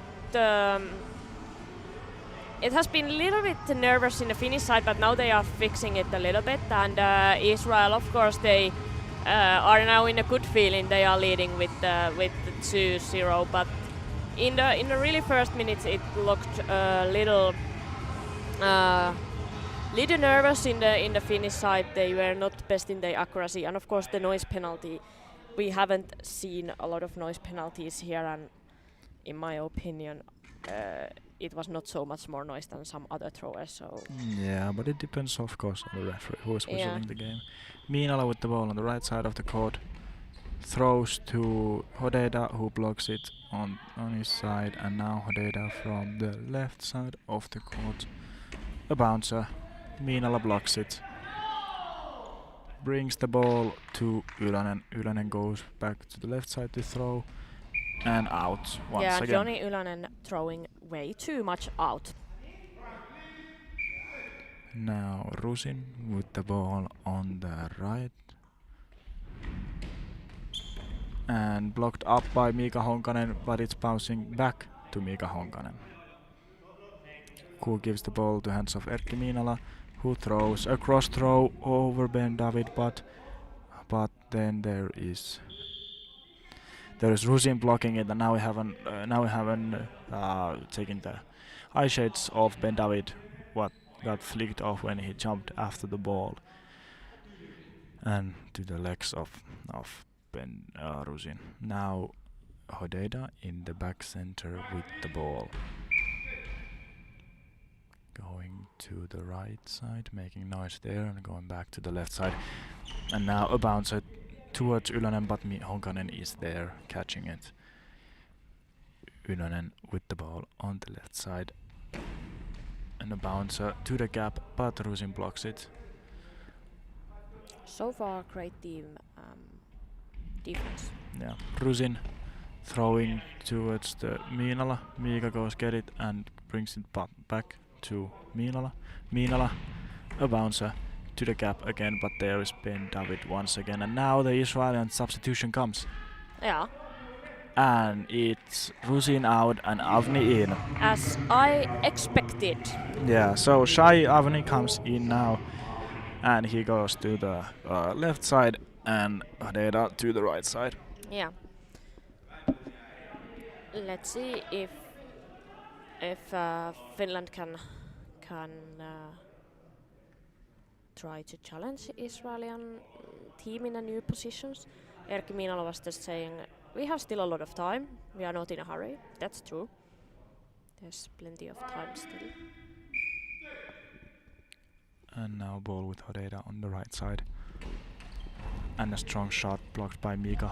And Honkanen goes get the ball and passes to Ylönen. Ylönen on the left side. Throws to Hodeda, who blocks the ball in front. Ben David goes get it and passes back to Hodeda. Hodeda from the right side. A bouncer. Blocked by rolling through the legs of Miinala towards the goal in left side, but Joni Ylönen saves it from there and throws the ball away and blocked out by Hodeda. And Finland could also soon test Avni. Now Avni has the ball, goes to the left side, throws a bounce to the center, blocked by Honkanen. Honkanen has the ball and brings it to Miinala. Miinala with the ball from the right side, throws a cross throw to Hodeda. They are still pressuring a lot Hodeda's side. Yeah, Ben Davi passing the ball to Hodeda. Hodeda, smooth shot. through the legs of Honkanen into the legs of Minala, where they went over the crossbar. That was a dangerous shot from Doron Hodeida, but the Finnish team got it blocked out over the crossbar. Minala with the ball, dummy run from Ylanen, Minala from the right side but throwing out. Yeah.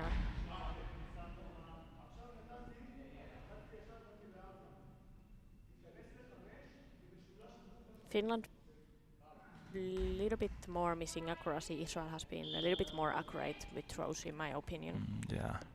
Avni with the ball on the left side, a bouncer, blocked by Honkanen.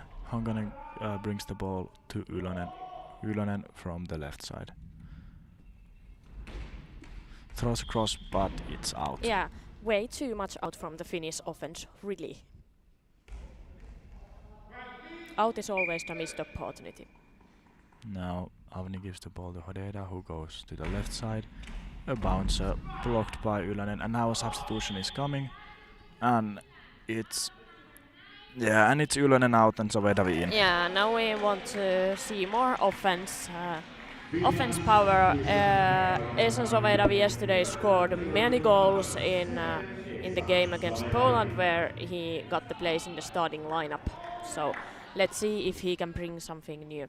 Yeah, I think Esan is one of the most accurate ones in the team, and also Erkki Miinola hasn't really got the game going in the offensive side. Not really the strong, not really the strong throws he usually has. So maybe Sovedavi can give some energy to the whole team. Miinola from the center, throw to the right cap between Hodeida and Ben David. Ben David blocks it and passes it to Hodeida. Hodeida from the right side, a bouncer. And through the legs of Sovedavi, and it's 3-0. But that was a risk. No, it was not. Sovedavi was not ready coming in. He really maybe was focusing too much on his offensive tasks, but that is the risk, and I think that's the reason why Ylonen was in a starting lineup, and Sovedavi didn't.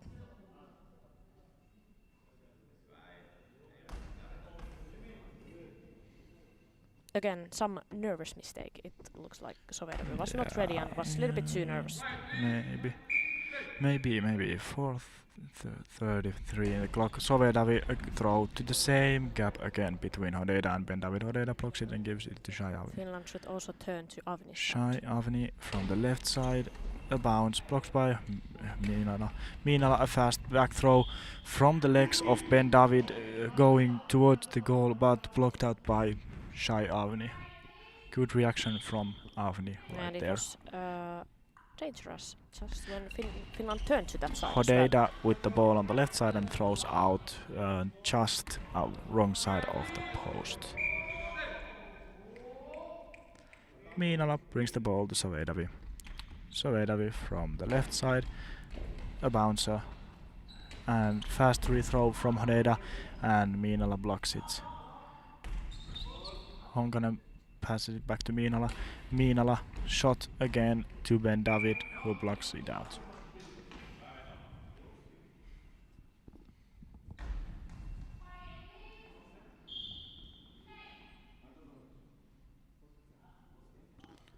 Avni with the ball on the left side, a bouncer, cross court and blocked by Sovedavi.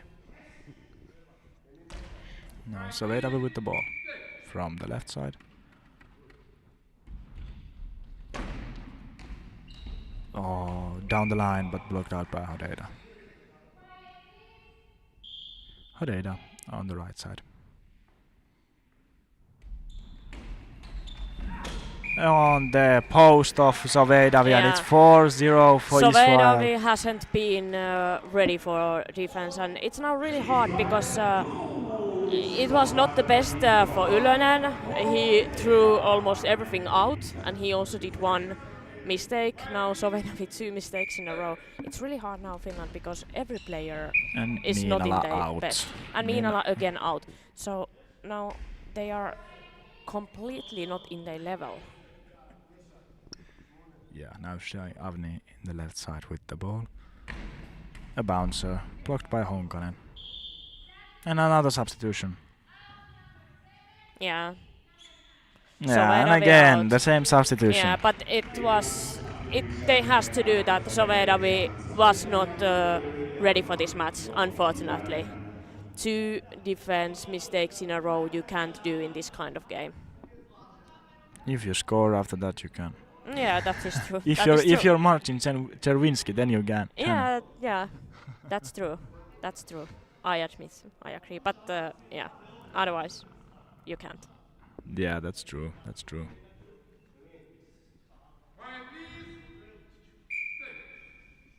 And now Minala from the right side towards the post of Shai Avni. What a good block from Avni.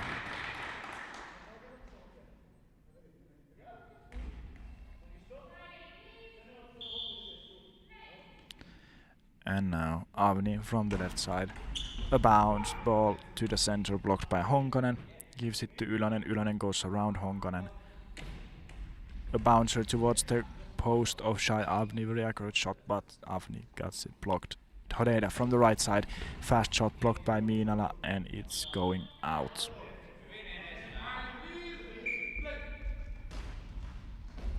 And Minala very strong going around from the left side and a good shot to the post of Hodeida, but it's blocked out, so it's still 4-0 for Israel. 2:52 left on the first half.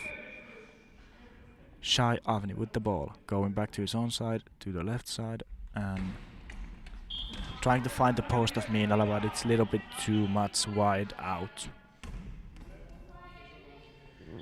Minala brings the ball to Ylönen.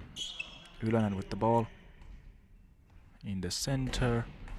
A bouncer, but it's out from the right side.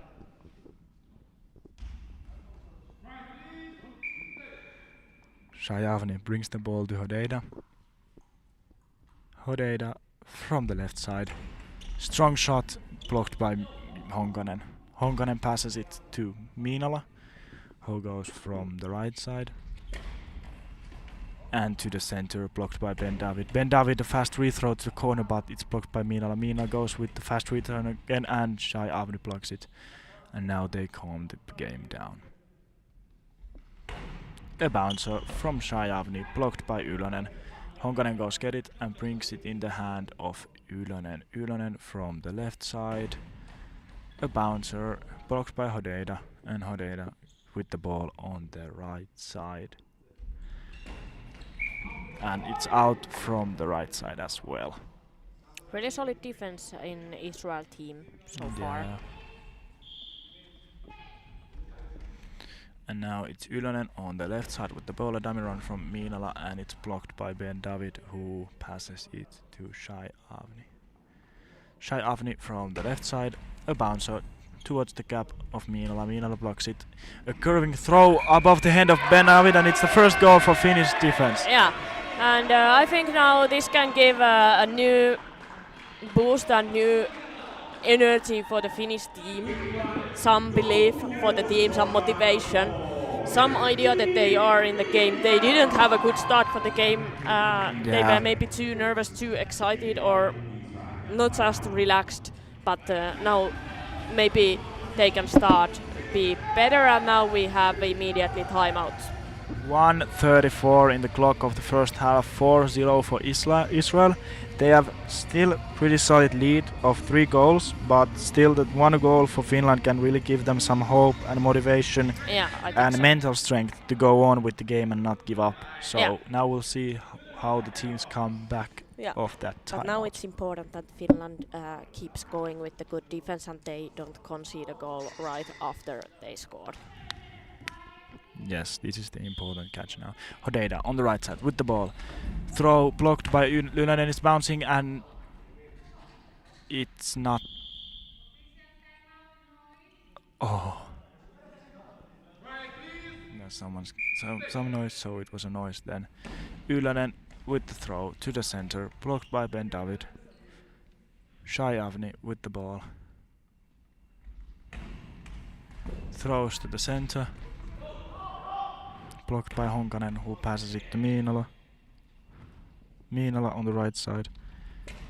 Throws towards the same spot in the gap between Hodeida and Ben David. Ben David Hodeida from the left side, and now it's coming to us.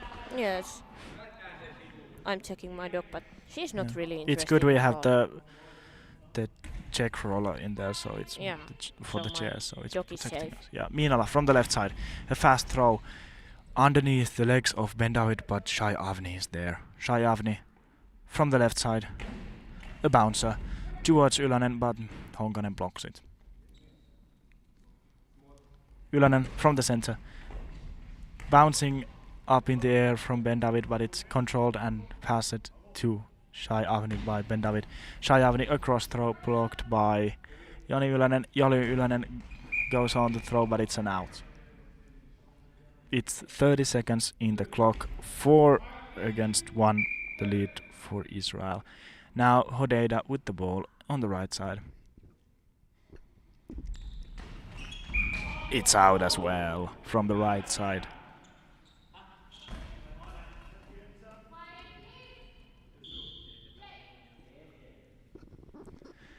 Miinala from the right side, a cross throw, blocked by Hodeida, taken by Ben David, who passes it back to Hodeida. Now a bouncer from Hodeida towards the corner of Joni Ylänen, but it's blocked out.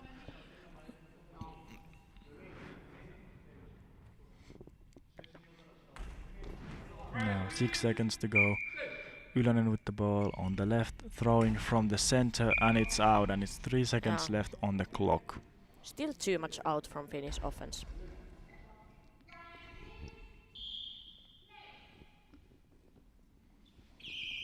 And it's half time. And it's 4-1 for Israel. And Suski, I'm gonna go and come back very soon. Yes. So you can keep talking and tell about the game. All right. So we have 4-1. Israel got a really good start for the match. First, it was noise penalty called against Erkki Miinala, and Orben David scored the first goal from that penalty. And then other goals were regular goals. The 2-0 went through Joni Ylänen. Then we saw a substitution. Esan Sovedavi came in. I think he was expected to take more offensive responsibility, but unfortunately he did 2 defense mistakes, and it was 4-0. But then with Erkki Miinala's goal, Finland came back to the game at least a little bit, and it's 4-1 for Israel now in the halftime. In my opinion, the Finnish start for the game looked a little bit too nervous. I don't know, maybe it's the background that in quite many last major tournaments Finland has lost the quarterfinal match, so maybe it's some kind of mental pressure there, but it was quite many throws wide, and also some mistakes in defense, and especially first they had Joni Ylänen and his more defensive option, thinking about between Ylänen and Sovedavi, but Joni Ylänen could really support more in offense if he could fix his accuracy and throw less out. And then Finland tried to react by taking Sovedavi, but Sovedavi was completely out, let's say. Definitely not ready for this match, and he was really shaking in the defense, and they just couldn't continue like that, and Ylänen came back. So now I think Finland really needs to find their best level, fix the accuracy of throws, and find their target better. So it's not just about power, but it's also about where you throw and how you can reach your target. And also fix the defense. Now the defense has been better for a while in the Finnish team, so maybe they have relaxed a bit in the defense. But for Israel, it's still quite comfortable lead, and I guess they are quite in a good feeling now. But let's see what happens. We have still full 12 minutes, so everything can happen. And in my opinion, Finland, the potential place from where they could maybe score is the gap between Ben David and Avni, and also they could try more Avni's corner, but then they need to find the corners better, and they can't throw so much out. But they have been pressuring quite much Hodeda's side, so maybe they could then turn a little bit more pressure to the other side. But the most important thing is that now they keep going with that defense, and they are not going to be nervous again like they were in the beginning of the match. And Israel, of course, their main task is to focus on team defense now. And now we have 90 seconds to go, so there is eye shade check going on. And the winner of this match will face Ukraine. Ukraine in the semi-final. So let's see. And the loser of this match will then end up into the placement matches. Yeah, if I'm not wrong, then it's probably I don't know which one of the quarterfinals. I'm just not gonna guess. If it goes to like same kind of pairing as the semifinals, then it would be logical that the loser of this would face Montenegro, but Yeah, we'll see. We'll might see be. if it goes the same ways. The chances are Montenegro or kuka savisi Saksalle? Miten mä en muista? Siis tämä Poland. yes, so against Poland. I had to thought a moment who lost to Germany. We do so many games that we Yes, have to yes. have a lot of information in our mind. And I can tell you, the Germany and Polish names, when you talk about them non-stop pretty much for like 40 minutes maybe, it's a pretty good tongue twister for someone who doesn't use the kind of word. Nieciczynski and Czerwinski, Klatkiewicz, Marcin, Yeah. Steiger and everything like that, so it's pretty tongue twister. We are sorry that we are probably pronouncing them really badly, but we definitely try our best, but it's not easy for us. I think probably the hardest ones, at least for me, have been in the women's series when I've commentated those, like the names of Ukraine or but we're going on with this, and Israel starts with the ball, no halftime substitutions. Hodeida with the ball in the right side. Hodeida. Smooth shot blocked by Erkki Miinala in the gap. Both of them, Honkanen and Miinala, go find the ball. Miinala has it, comes back to the goal on the right side. A bouncer towards Hodeida again. A cross-court shot blocked by Hodeida and passed to him by Ben David. Hodeida with the throw and little bit lost the control. Yeah.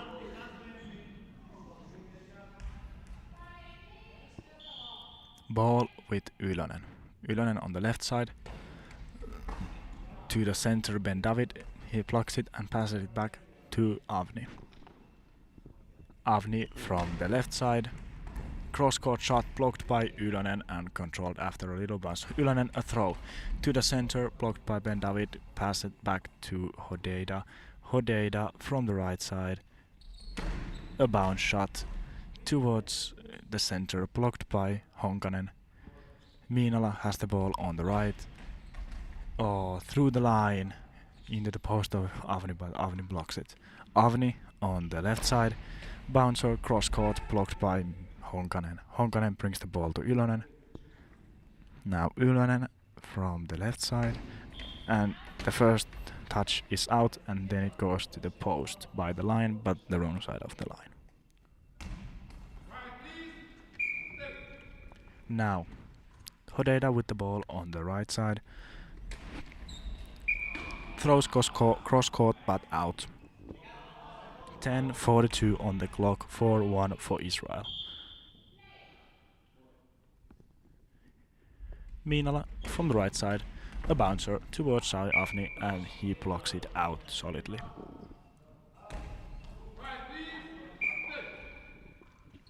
Shavni in the left side. A bouncer once again, blocked by Honkanen. Honkanen brings the ball to Ylönen, who throws from the center into the gap between Ben David and Hodeida, the right side on the Israeli goal, and it's blocked by Hodeida. Now the ball with Hodeda. Hodeda from the center. A bouncer towards Miinala and it's blocked. Miinala goes get the ball. Comes back to the goal. Goes around Honkanen to the left side. A bouncer towards Shai Avni who blocks it. Ben David goes to get it and passes it to Shai Avni. Shai Avni from the left side. A cross-court shot blocked by Ylönen. Now Ylönen goes around to the right side. A bouncer towards Avni and it's a block. Finland should have defended like this already in the start. Hodeda from the left side to the center. Honkanen blocks it to in front of himself, but it's a ball over. He didn't get it on time, and now the ball will come back to the Israelis. Hodeda and Avni in the right side of the goal with the ball. Hodeda gives it to Avni, who goes back to the left side to throw. Avni. A bouncer towards the corner of Miinala, who blocks it out.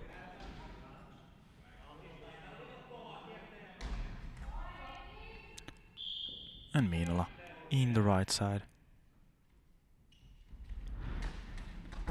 Oh, very good.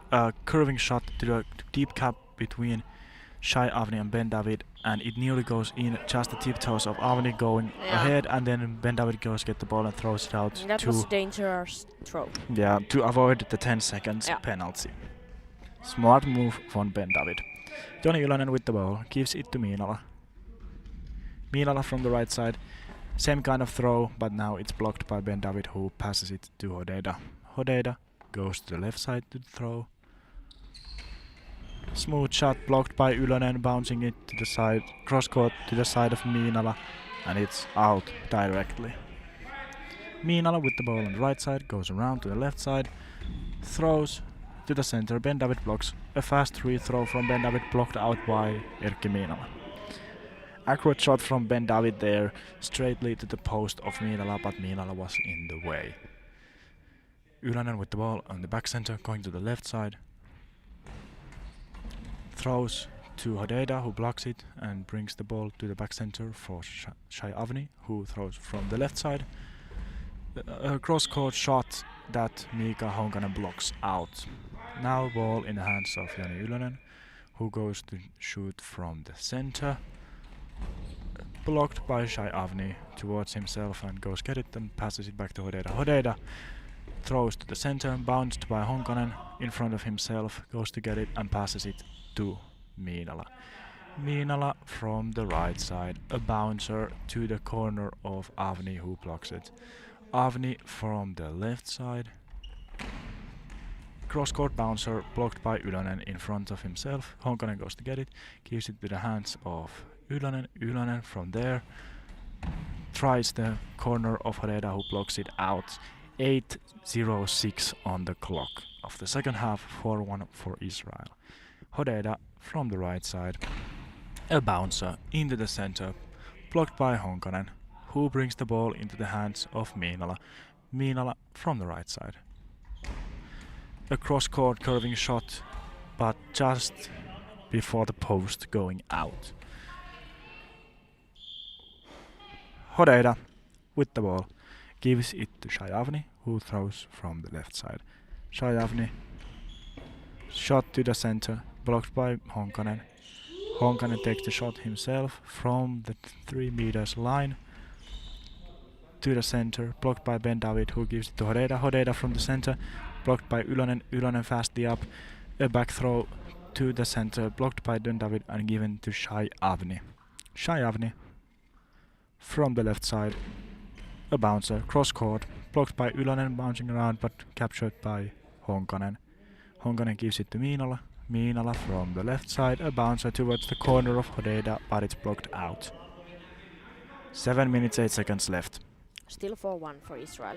And now Finland has managed to fix the defense, but still they are not finding the ways to break the Israeli defense. Yeah, now we have a wet floor, so they will be making it not so wet for a moment after the asking of Hodeda for it.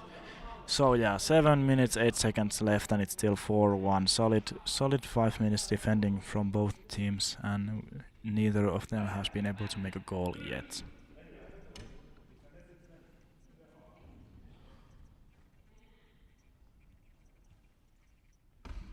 Hodeda with the ball on the right side. Ready to throw fast, at least it looks like it. And it's to the pocket of Ylönen, who blocks it, goes around, throws there, but it's out.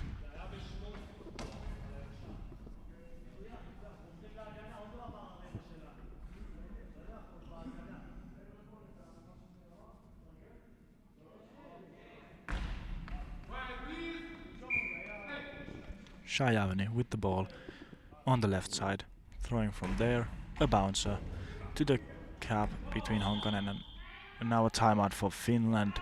6:53 on the clock. Still time left, but it's not an easy task for Finland, and I think also it's not easy to find a solution. Now, it's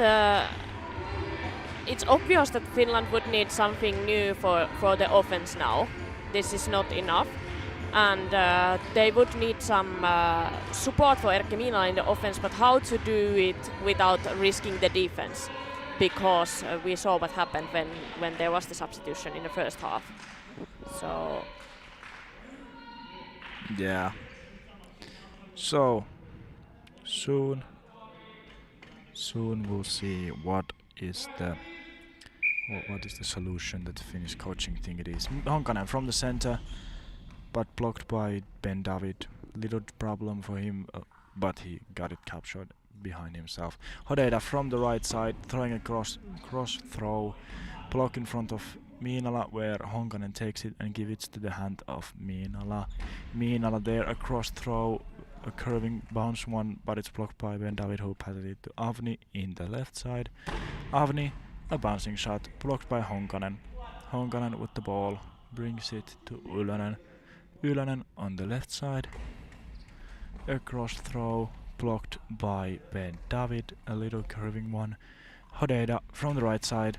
Smooth shot towards Erkki Miinala, but Mika Honkanen kicks it out. Miinala with the ball on the right side.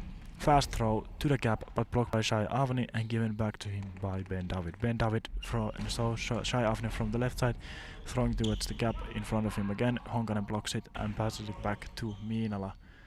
Miinala from the right side, cross-court one, but out. 5:50 on the clock of the second half, still 4-1 for Israel. Hodeda in the right side with the ball, a bouncer towards the gap between Honkanen and Ylönen. Honkanen blocks it, now it's substitution. And again, Ylönen out and Soveidavi in once again. They have to take this risk. They need more offensive power. Ylönen is not so strong thrower that now when it's a really need for scoring more goals, they need more power.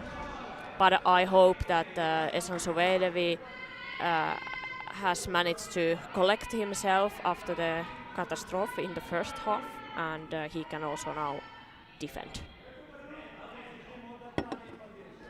Sorry, I was wrong. It's actually Tihumäki who's coming in. Okay. So Miinala goes on the left side and Tihumäki on the right side. Yeah. So now they try more offense. Yeah, for sure. Left wing is not the best place for Erkki Miinala, but they really need to try now. Yeah, Miinala in the left side. Sorry, with the ball. Tihumäki with the dummy run, then throw from Miinala, and it's blocked by Ben David, who passes it to Hodeda. Hodeda with the ball on the left side. A cross-court shot out. Now Tihumäki is on the back center. Will Erkki Miinala bring the ball to him? And yes, he will. Markus Tihumäki with the ball on the right side. Tihumäki throws across straightly to Shai Avni from the right side, and Shai Avni blocks it. Shai Avni from the left side. Bouncer into the gap of Honkanen and Tihumäki. Honkanen takes the shot and first he blocked the ball. He throws to Hodeda. Hodeda up. Fast free throw. Solid block from Honkanen. Honkanen gets the ball. Passes it to Miinala. Miinala from the left. A cross-court shot blocked by Shai Avni. Shai Avni has also defended very well in this match. Yes, he has. Shai Avni from the left side. A bouncer towards Tihumäki. He blocks it. Now Tihumäki goes throw from the center to the gap between Hodeda and Ben David. Hodeda blocks it, and Ben David goes to get it and passes it to Hodeda. Hodeda from the right side. Blocked by Honkanen in center, and now passes it to Miinala. Miinala goes around to the right side. Shot to the corner of Shayavni, but he blocks it out. And timeout for Israel. 4:13 on the clock of the second half. 4-1 for Israel. It's starting to look pretty hard for Finland right now. I think they've been in the same score the whole half, and not really any danger shots. Well, one from Erkki Miinala in the start, but besides that, it's been pretty solid for both teams. Yeah. So if Finland wants to win this, they have to have now like the perfect offense, more power and more accuracy. Yeah, but it's not easy task to do. Yeah, it's and not. unfortunately, at the moment, it seems that their bad start for the game was really something that mattered a lot. Hodeda with the ball on the right side. A smooth shot, blocked by Miinala. Miinala, a fast free throw, blocked by Hodeda. Hodeda gives the ball to Avni. Avni goes back to the left side. Shy Avni, the bouncer, under Honkanen, but Miinala is there. Honkanen gives the ball back to Miinala. Miinala throws it towards the post, but it's out. Now Hodeda's just laying there on the ground, waiting for the ball. He gets it, and now he's on the right side of the goal. A bounce shot towards the center. Mika Honkanen blocks it and gives it to Markus Tihumäki. Markus Tihumäki from the center. A smooth shot to the gap between Ben David and Shavni, but Shay Avni blocks it. Now from the left side, a cross-court shot blocked. Oh, it bounced from Honkanen, but it's saved by Miinala. Miinala now from the left side. A bouncer blocked by Shay Avni. No trouble there. Hodeda with the ball on the right side. A bouncer towards the corner of Miinala, who blocks it out. Really solid defense in Israel. It's getting really difficult for Finland.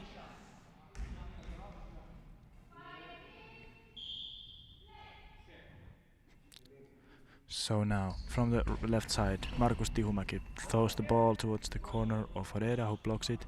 Goes to bring the ball in the back center to Avni. Avni now from the left side.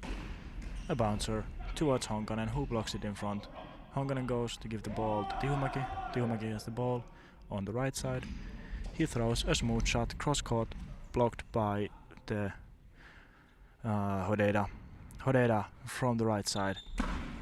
A bouncer towards Tihumäki, who bounces it up in the air but got it secured by himself. Now Miinala is there throwing from the right side. A cross-court shot, very curving one, but blocked by Hodeda. Hodeda gives the ball to Shay Avni, who goes to the left side to throw. Throws cross-court and blocked out by Miinala.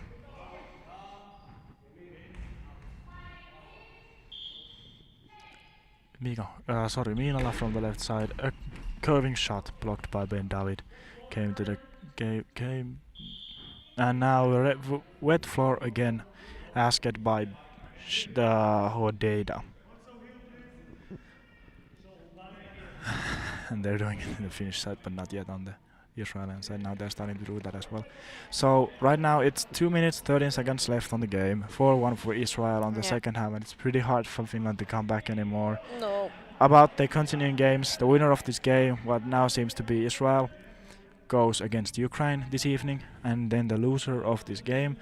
So right now it seems like it's gonna be Finland, goes at 16-0-0 against Great Britain. And now we go again. Hodeda on the right side. So 2 minutes and 10 seconds left on the clock of the second half. Hodeda, a bouncer, blocked by Erkki Miinala to the back of Honkanen, where they captured it together. Now Miinala from the left side, a strong shot underneath Shay Avni, and it's a goal. This 4-2. can give some hope for Finland. It's still hard task to do, but this can give some hope. Yes. And I think now they are really motivated to fight until the end. But now the important thing is that they focus on the defense. Yeah. Still, they don't let themselves relax too much. Yeah. Hodeda with the ball on the right side of their goal. Bounce shot to the center, blocked by Honkanen, who gives the ball to Miinala. Miinala from the left side. Throws to Shajavni again, but now he blocks it. He has the ball on the left side. A bouncer into the gap between Honkanen and Tihumäki. Honkanen kicks it ahead of himself, goes to get it and passes it back to Tihumäki. Tihumäki from the right side, blocked by Avni.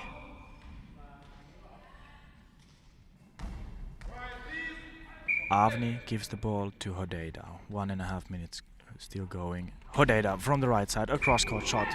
Out and blocked out at the same time. Blocked it out, went inside. And timeout for Finland. 1:24 in the clock. 4-2 for Israel.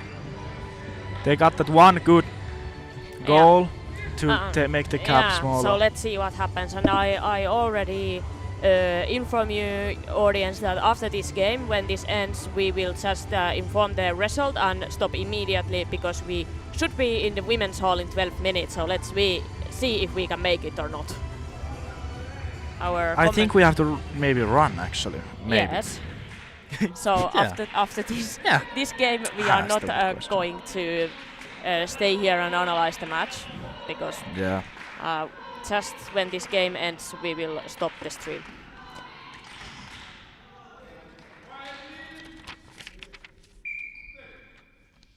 Miinala on the center dummy run from Tihumäki, blocked by Hodeda. Then David passes the ball to Shajavni. Shajavni on the left side, a bounce shot onto the legs of Tihumäki, and it's a block out. Tihumäki fast shot to the center, but blocked by Ben David. Ben David passes it to Hodeda. Hodeda from the right side. A bounce shot into the gap between Honkanen and Miinala. Honkanen blocks it and gives it to Miinala, who goes to throw from the right side to Shajavni, who blocks it out. How much left? 54 seconds. Time is running. It's good for Israel, bad for Finland.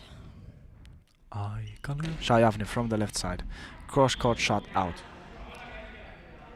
Finland has managed to somehow come back, but still, the bad start for the game.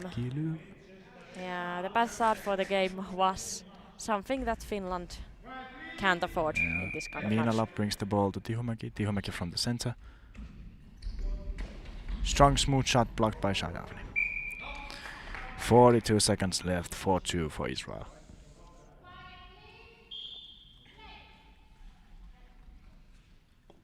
Hodeda from the right side and a bouncer to the corner of Miinala, and it's ball over. And 33 seconds, so pretty much the next two shots Finland would have to score. Yeah. And sorry, but I don't believe in miracles. Yeah, the time is running out. Now Hodeda from the right side. Shot blocked by Tihumäki. And a timeout for Finland, 24 seconds left.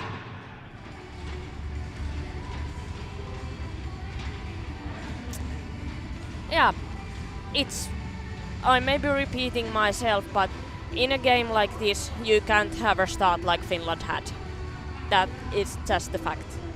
That in this kind of playoff match, you can't let the opponent go in 4-0 lead during the first half. Then they made it 4-1 to the halftime, and now it's 4-2. But I mean, you can't let your opponent go like that.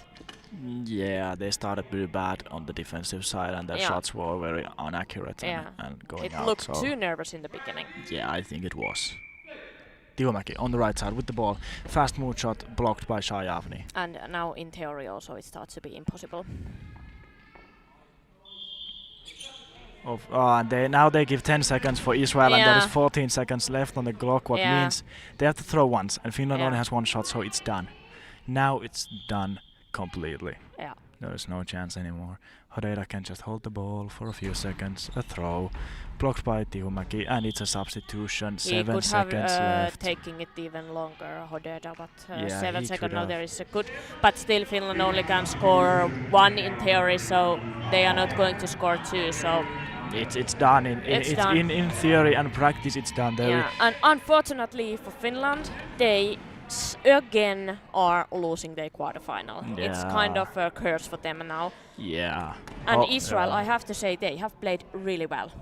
Yeah. The young guys, Avni and Hodera, very potential ones and already now very good players. Yeah. And Miinala from the center using all the seconds he can. A throw to the corner and it's in. But that's not enough. That's not enough. Yeah. No, wait. Yeah, it was a goal. I was starting to think was it a long ball, but no. But there is 0 seconds left though, so yeah. And that is. And now the final score: Israel 4, Finland 3, and we need to go. Bye bye.